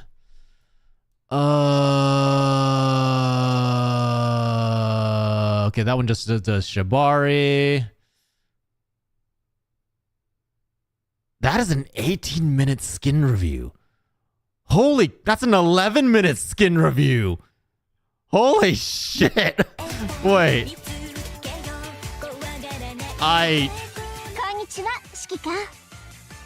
No way, that's actually...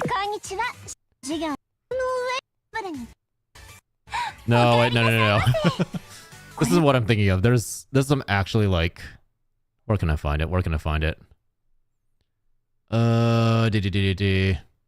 Oh, this one. Yeah. This. Also, I'm just going to tell you right now, with these skins, the live 2D animated ones in this game, you can click on certain body areas and there will be a whole separate animation for that. There will be different reactions. There will be different things that play. It's very ecchi. Gib. Is this what you're into, Moo? You want these beautiful busty women all over your phone screen? Yeah, it's just Ari. It's just Ari, but you know, she's not the only one. There's like 5 other Fox girls in that game, Starry. Did your horny ass design this? You know what? I wish I could draw that well, Briar. If I could draw that well, I would be happy. I'd be so happy. But no, I cannot draw that well. Ever heard of Echopocalypse? Echopocalypse. That sounds familiar. Oh, I remember this. I don't think this one was very good. It was very, very boring. This is like the most like standard gacha game I think I've ever played. Give now? Hold on. I'm actually genuinely trying to remember. Let's see. Live 2D skins. There's a lot worse ones. It's mid. It's super mid. How long ago was this video made? This video was 2 years ago. No, this one might not be the most up to date.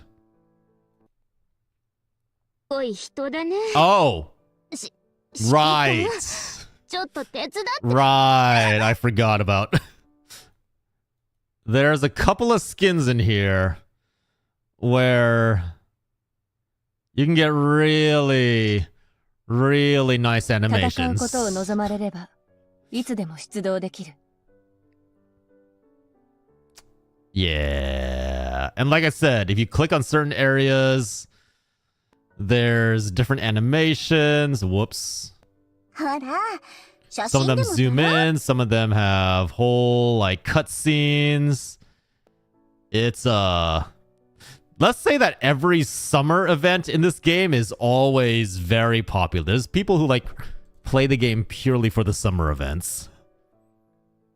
I think most of the others are not that interesting. There's a couple that are very, very good, but I can't find them at the moment. There is one, there's one with an aquarium. Where is it? Where is it? Hold on. I'm looking. Wait, hold on. Did we do Brown Dust? We did Brown Dust a while ago. Brown Dust is like one I bring up every now and then on the stream just to be like, hey, you guys want to complain about Gunner games? Look at Brown Dust. Azar Lane Live 2D skin.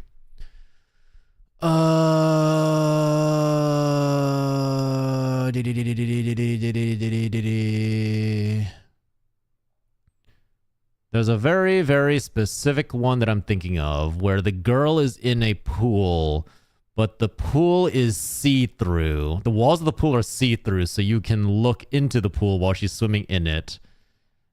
So, you know. Oh my god. Man, they've gotten a lot of skins since I left. Star Trek as a gacha game? Yeah, that doesn't surprise me. That does not surprise me at all. All right, I can't find it, but you know what? If I find... Oh, wait. Never mind, I found it. Ah.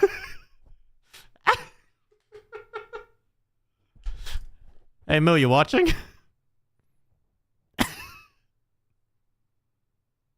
This is all in-game. None of this is fan-made. This is all an official skin. Where is it? All says... that's the one we already watched. Oh, it's... I forgot. It's fully voiced. Fully voiced. The entire damn thing.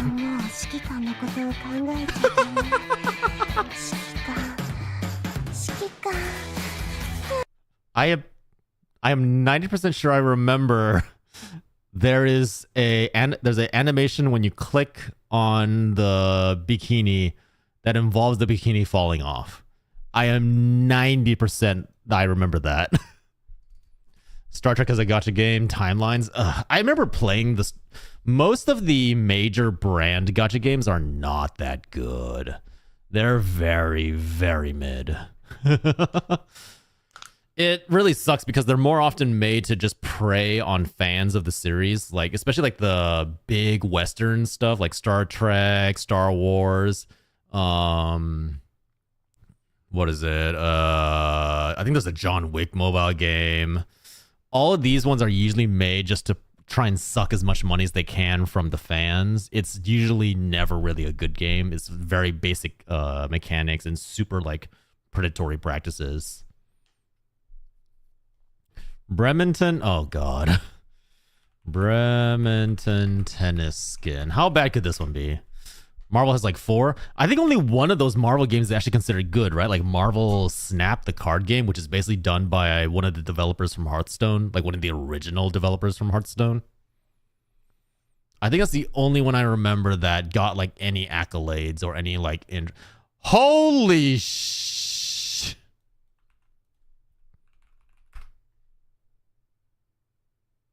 All right, this might be worse than I thought. There is not even a video of it online. That's how bad the animation for this skin is. There is no video of this thing online. Welp.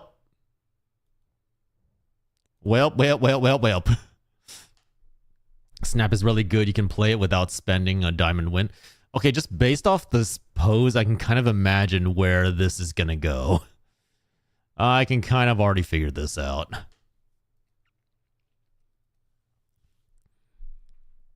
Yeah, I do want to try Marvel Snap at some point, but I also know that there's a part of me that wants to go, I want money for that, so there's a part of me that wants to try Marvel Snap when they inevitably do another sponsorship deal thing. Problem is, I think I'd have to grow a lot more in like average viewer count and everything else, because from what I remember, Marvel Snap usually only sponsors like really large streamers. Marvel Snap, I've seen some gameplay. Like, I remember the trailers for Marvel Snap were beautiful, absolutely gorgeous. Hold on, this one. I remember seeing this and being like, holy shit, this is an ad for a mobile game?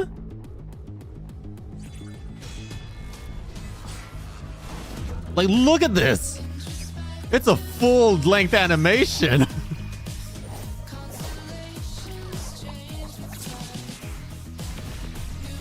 Like, god damn.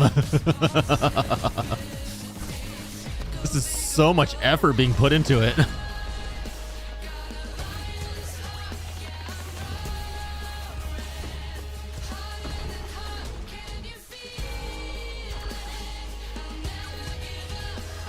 Is that Magical Girl Squirrel Girl?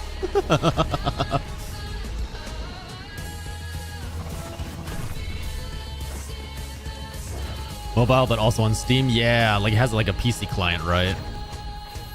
Like that's when you know that they have a lot of money, when they're able to fund a full actual animation. I think it's not the only one. This one, I think, also. I think this one was like a 3D animation.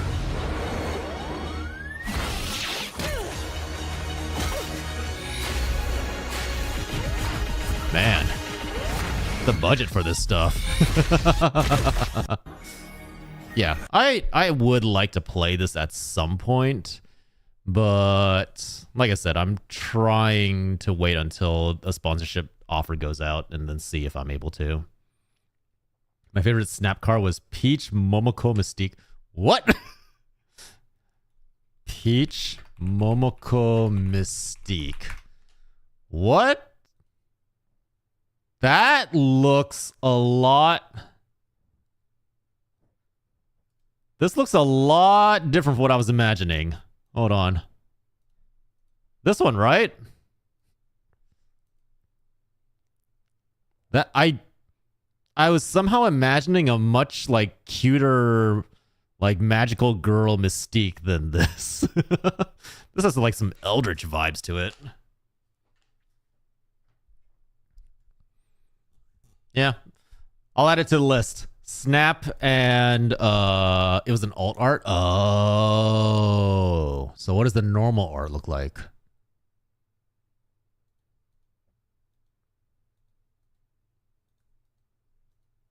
Oh well. But yeah, I'd probably out of the mobile games that I do want to give a shot at some point, probably Marvel Snap and Love and Deep Space. So I'll just put those two on my list of like games I eventually want to try, because they just look so fun. Like I just want to give it a shot. Just be like, what is it like having a whole bunch of hot guys paying attention to you? And then B, what is it like playing like with multiple various forms of Marvel characters? I'm not a Marvel fan, but I do love seeing like alternate timeline shit.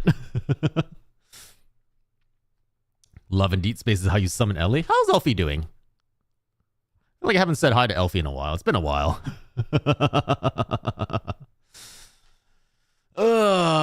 Look, I really just want to explore it and see how bad is the gooning. The shower scenes were pretty explicit, but not awful. Musashi's summer bunny skin. Oh, wait, Musashi summer bunny skin? Go to her Discord now. Dude, I have so many Discords now that I don't even like remember. Oh, this one? I don't remember this. How is that? Wait. The animation rips the stockings?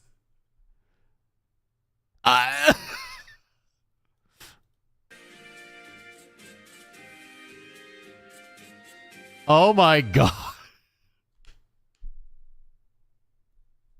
As played the worst time. It's okay, Iron Lad. We'll keep this up for you. I promise. We'll just yammer for a second before we play the rest of this. Holy shit. And the fact that you can take off the shoes to reveal the feet. Oh my god. Marvel Snap was a lot of fun. It's what is that emote? It's not hers. You might really like it. I do want to, what is it? Like I said, I've heard a lot of good things about it. And the particular dev that's always talking about Marvel Snap is one of the ones that I really liked back when he was developing Hearthstone. So because of that reason alone, I'm already like wanting to try Marvel Snap, because once he left, like Hearthstone became definitely like much more of a pay to win. Previously, Hearthstone was in a state where you could conceivably jump into the game as a whole new player and potentially play through the game without too many issues, without like running into like some super strong, super insane decks. But nowadays, it's very much like if you don't have the latest and the best cards, you're going to get screwed over. And I heard that they've kind of like balanced Snap to the point that you can still play as a new player and still feel like you can do something without having to rely on these super rare cards. But for the veteran players, you're rewarded for getting those cards because you're able to build stronger decks, stronger teams that you can then play around. 4 out of 7. Yeah, look, the 3-minute ads were the only way I could find to avoid having ads run every like 20 to 30 seconds, which I personally don't like because I like having like 1 hour segments, but that was the only way I could make it work. Don't worry, for both Frosty and Iron Lad, we're holding off on playing this particular video, mostly because I will say, I think Azur Lane skins are probably some of the best demonstrations of what is possible with live 2D animation. Because a lot of people tend to think that, oh, like with VTubers and like face tracking animation, it's probably some of the best that the industry is going to get, right? Like people think that, oh, if you see a VTuber moving around with all these like different effects and cool dizzy doos, that is probably the best top of live 2D. But I would actually say for games like this, like games like Azur Lane, where they put in so much effort and skill into constructing live 2D animated characters, even if it is for straight up gooning, let's be real, this is like definitely a horny game. Even if it's for that reason, these kinds of skins actually show off what is possible through live 2D animation, like the whole rips stockings, removing shoes to reveal textures underneath, having like different animations through cutscenes, zooming in, zooming out. It's a really, really good way to study live 2D animation and what it's capable of. All right, back. All right, don't worry. We paused the video just for you two. So A, the fact that you can take on and take off the shoes. Hilarious. Ripping the stockings is a choice. What else is there? Damn. Can you draw on that? Oh, you can add color. See, this is what I mean. Like now what we're doing is like in VTube Studio, there are features like this where they let you like control the hue and saturation of different elements, but actually like introducing that into a game and allowing the skin to do that is such a cool idea.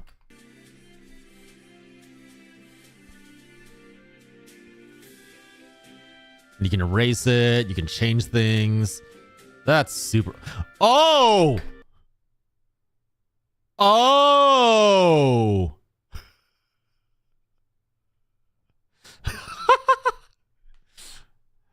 Oh, so by erasing the... Oh.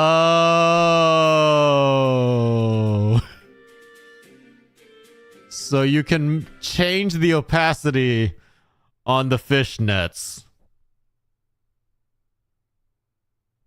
Okay, I just want to say that's fucking cool. Like triggering the switch to a different item to affect the current model. That's really cool, actually. That's actually really, really cool. I didn't see? Moo, look at this. Look, if you erase the stockings on the board, it affects the actual, like, model. That's so cool. What's the game name? This is Azure Lane, which, let me tell you right now, Azure Lane, super free-to-play friendly. Super free-to-play friendly. You're given, like, so much resources, so many roles. That being said, do be aware that if you want a very specific character, you should start saving up roles well before. Like if you're playing on the Western server, you know what characters are coming because JP gets them first. So you do really, really, really want to save up because the pull rates are a little low. You just get a lot of it. So maybe you get lucky, maybe you don't. Yeah, you could. Hypothetically, you can get the skins completely free to play. It's going to take you a while. It's going to be a lot of grinding. You're definitely going to have to like log in every day and do your dailies and your monthlies and your events.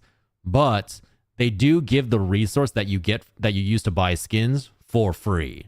So it is not uncommon for people to be completely free to play but own multiple like Live 2D premium skins. But damn, that's such a cool idea. Fuck, I want to try some stuff with my model now. You can change the date. That makes sense. Nice, nice, nice. Love the way that like it kind of scrolls up and down and shows like the previous number ghostly before like locking it in. That's really cool. Like, sorry, like as somebody who's like worked with a little bit of Live 2D and like barely understands it, just seeing the amount of stuff that's capable in this is like the amount of like features stuffed into this is so amazing to me. Yeah. You can adjust the date. I got it. You can adjust the date. What else? Oh wow. See, like they even changed the posture now. And that's a whole different posture. Oh boy. It looks like the arm is a single... No, the arm is bending at the ankle, so... So it might be a case of... That's an actual, like, rigged skeleton.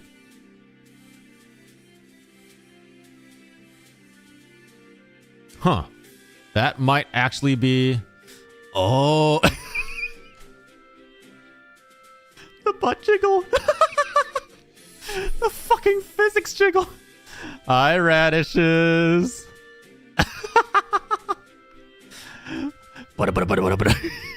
Yeah, hold on, I just want to see that again.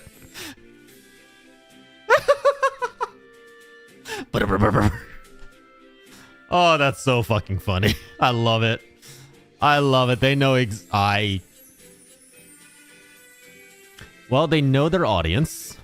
They're very, very aware of their audience.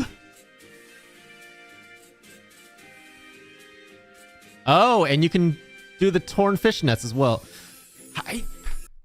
How much did this cost to animate? Like the fact that the torn fishnets are showing in both poses, with the one where she's holding the gun and firing, and then one where she's just sitting on the chair, means they had to animate that. If it's not a fully rigged skeleton, they had to like animate two different poses. On top of that, having the ability to cut the fishnets and then repair them each time. That's insane. LTA is on, just saying hello. No worries. Radishes, if you want, I'm probably gonna hop on League in about maybe half an hour to an hour. So if you want to play later, just let me know. Still paying that's mobile still. That is the problem, yes. The only potential issue with this game is purely for mobile only. Although, you could... You didn't hear this here, but you could get an emulator. You could install it. you could go to the store and download the game to run it on your computer. This is an option. It might be BlueStacks. Go install BlueStacks.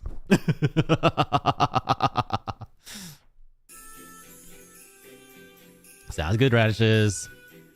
If it's live to do, then they use glue. So that's what I was thinking at first, but look at this. Like, look.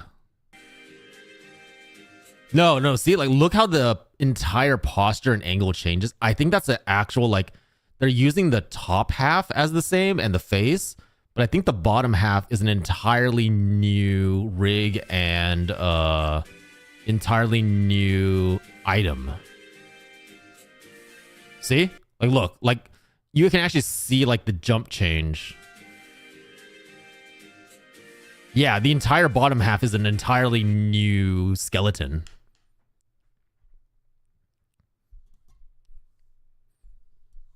Emulator, Mumu player? Yeah, exactly. Mumu player is also good. Hi, Mark! Look, it's beautiful ass, okay? It's beautiful ass. We're not complaining. It stretches? Maybe? I'd be willing to bet that that bottom half is a whole new bit of art, and just the top half and the head are remaining the same. Because those are definitely like being animated to turn. Yeah, it could be new legs. Yeah. Wait, did her outfit change? That definitely the outfit changed. Yeah. So yeah, like most of the premium skins in this game have like, especially like the newer ones, have this same level of interactability where you can click on different things. Why are you holding the sword that way? That is not a safe way to draw your sword.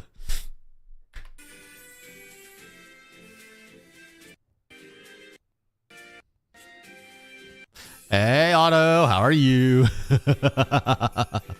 Hope you're doing well. Is she riding that? Yes, in a way, you're not wrong, Moo. Yes and no. This is Azur Lane, Mark. Azurlane. Money well spent. I mean, yes, if you want, you can just buy the premium skin, to be perfectly honest. Yeah, most of the Azur Lane skins are pretty cultured. Very intricate. I mean, at this point, a lot of things are Gunner games. I don't know, are there any other good Live 2D skins that I can remember? DDDG, John Bart.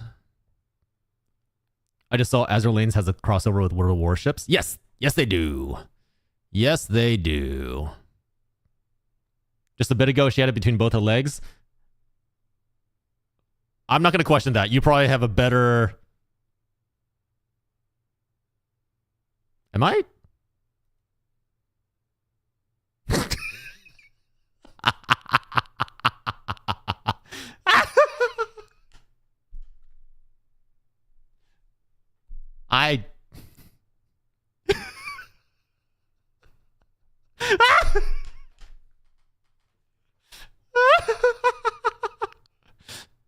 Is this stream safe? You know, if I get banned for this, oh man. Okay, my finger's on the sensor bar. I am ready to hit the sensor. Okay, we're safe. We're safe, I think. What the... The slow pan! The slow pan!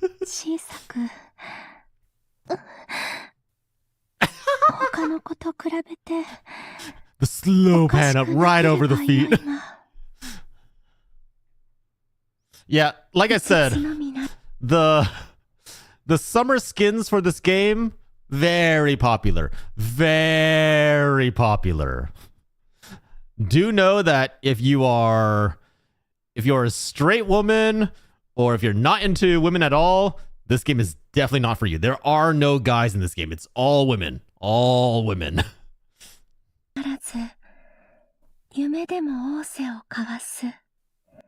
I am physically unsure if I'm supposed to be showing this. I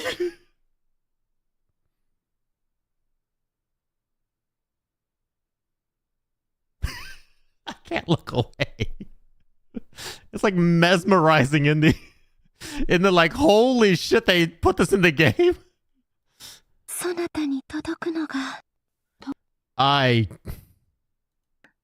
Okay. Wow. They're really not holding back on this game. Oh.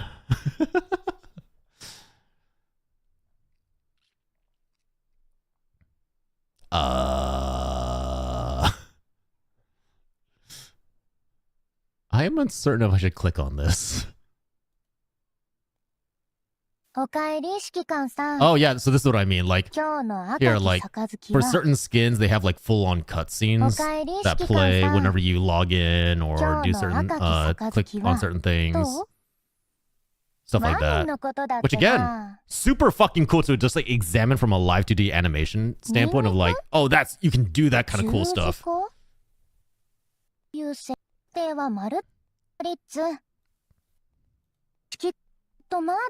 I think that's most of the animations for her. I think everything else is just like voice. Oh wait, did she lean forward on that?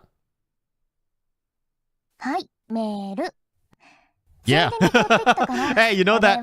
Here's the thing, right? Those like big VTuber trends that the big VTuber trends that always like pop up, like the forward lean, the side lean, the 380 turn. The funny thing is, a lot of those things are already present in Live 2D and in the industry. It's only that they just now got imported over into VTuber stuff because someone finally had enough money to commission a animator to do it. And the animator had enough skill to do it. Because these are all like super super high tier like Live 2D animators who are usually working on these kind of things. But yeah, it's really cool to see, like, you look at this stuff and you're like, oh, wait, VTubers only just got to this. This was already in the game for God knows how long. Oh yeah, like here, like again, like full animations, little cutscenes. It's always super cool. What was the one you were saying? Prince Heinrich, Secret Boss of the Underworld. I think I remember that one. I think I stopped playing around that time. Prince Heinrich, Secret Boss of... This has just become a Azure Lane review. Let's see. Oh, this is not a Live 2D skin. This is just a regular skin. Which, as you can see, even the... As you can see, even the regular skins have a lot of culture, a lot of intricacy, a lot of depth to them, you could say. Oh, man. I'm trying to remember. What else is there? Let's see what else is on this playlist. New SMS. Wait. Respectfully appreciating the culture. You know what? That's fair. Whoa! Oh, damn. They went full out on this animation. Look at that. Different models, different poses, different scenarios. That's... They built a whole damn other model for that. Vampire Hunter. Holy shit. I want to be in deep, take all my money. Oh, here, Moo. How about this one? It's the famous emerging from the pool scene. You see it in every horny movie, and bam, now it's on your mobile game. This one really uses the physics of the forward lean.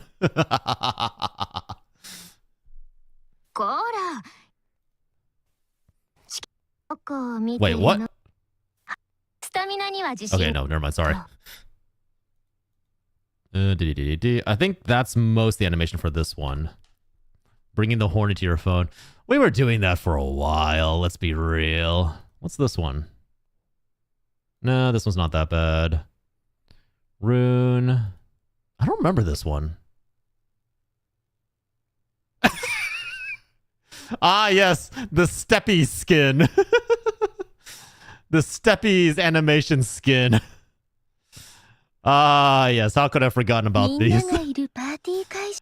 Oh, boy. Yeah, there's a lot of really fancy stuff in here. So if that's your thing, hey, jump into it. Jump into it head first. But yeah. Thank you for coming to both our presentation and for our little gacha review. Like I said, my personal recommendations, if you want horny, but you also want like a decent game, I would say Azure Lane. If you want something that's very heavy story based and you're pretty much in it just for the story and you're a fan of the Fate series, Fate Grand Order. If you want a little bit of horny on the side, but also a really good story, with easy to play, like this is like a game that can just run by itself. You don't really need to spend more than like 30 minutes a day on it. Nikkei. If you want tower defense and strategic gameplay, Arc Knights. And if you want to torture yourself, if you really feel like you want to play a mobile game and you want to be miserable, Summoner's War. If you really want to make yourself absolutely miserable, Summoner's War. But yeah, those are my gacha recommendations. Thank you for coming to our presentation. I do appreciate you all dropping by and keeping me company. Hope you got some good recommendations out of this and got to have a little bit of nostalgia as we reviewed some of the older ones. And, you know, maybe you got a little bit of gooning material. There's not really a better way to put it. Like, damn, some of these are beautiful, but holy shit, are they horny. But with that, we're gonna call it here. Sorry it's such a short stream today. I do need to get off and actually go get some food because I'm actually really hungry. Thank you, everyone. If you need a stream to go check out later, I believe Starry is streaming later tonight. Starry, if you can hear me, what time are you streaming and what are you streaming tonight? Starry! She is streaming according to her schedule, starting at 6:30 p.m. PST. She is streaming V Rising Oakvale. V Rising Oakvale. Tomorrow she'll be streaming Final Fantasy 14.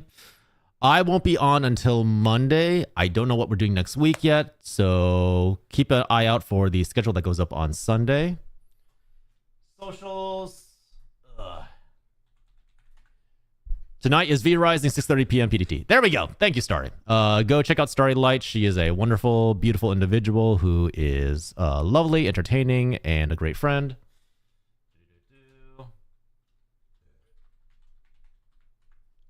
There we go. There you go. If you Orcvale, I know. Wait, can we have orcs in V Rising, please? Do you know how much fun that would be? Orcs versus vampires? Fuck yes. V Rising devs, you can hear me. We want orcs. All right. For my socials, if you want to see edited clips of the stream, YouTube and TikTok are probably the best way to do that. I'm starting to upload to Instagram now. It's on a somewhat regular schedule, just uploading old clips. So hopefully that will be a thing. In all honesty, if you really want to hear just shit posting and see like my gen thoughts late at night, Twitter and Blue Sky are where to go. And our Discord is primarily where you can get the best notifications for when I go live. Link should be in the bottom, in the About page. But, now hold on, I want this now. See? V Rising devs! If you can hear me, give us orcs in V Rising! Oh, man. It'd be so much fun. All right. Thank you, everyone. I really do appreciate you keeping me company today. I will see you guys on Monday. But that being said, I should probably figure out who we're rating. Because I always forget to do this. You know what? Let's go say hi to an old friend. Let's go say hi to Mama Glacy. Red Mama Glacy. All right. Take care, everybody. Have a good weekend. Remember, life is just a gacha, okay? Remember, life is just a gacha game. You're all being screwed over by the pull rates. Everyone is getting unlucky. No one is happy. Don't worry, you're not alone. When we get to Mama Glacy's channel, please make sure to use the rate messages. Either the first one for subs, second one for followers. Helps to register you as a viewer in their chat, and also, just to say hi. Go after the devs. Yes, blame the devs. Blame us. We are responsible for the 1.2 patch not being delayed. Don't worry. Remember, at some point with the buffs and nerfs, I need to hurry. Remember, your income will be increased by 72%. Hang in there. And hippos are going to get more deadly. Don't worry about it. 72% increase. Just hang on to that. Bye-bye, everybody. Talk to you later. Thank you.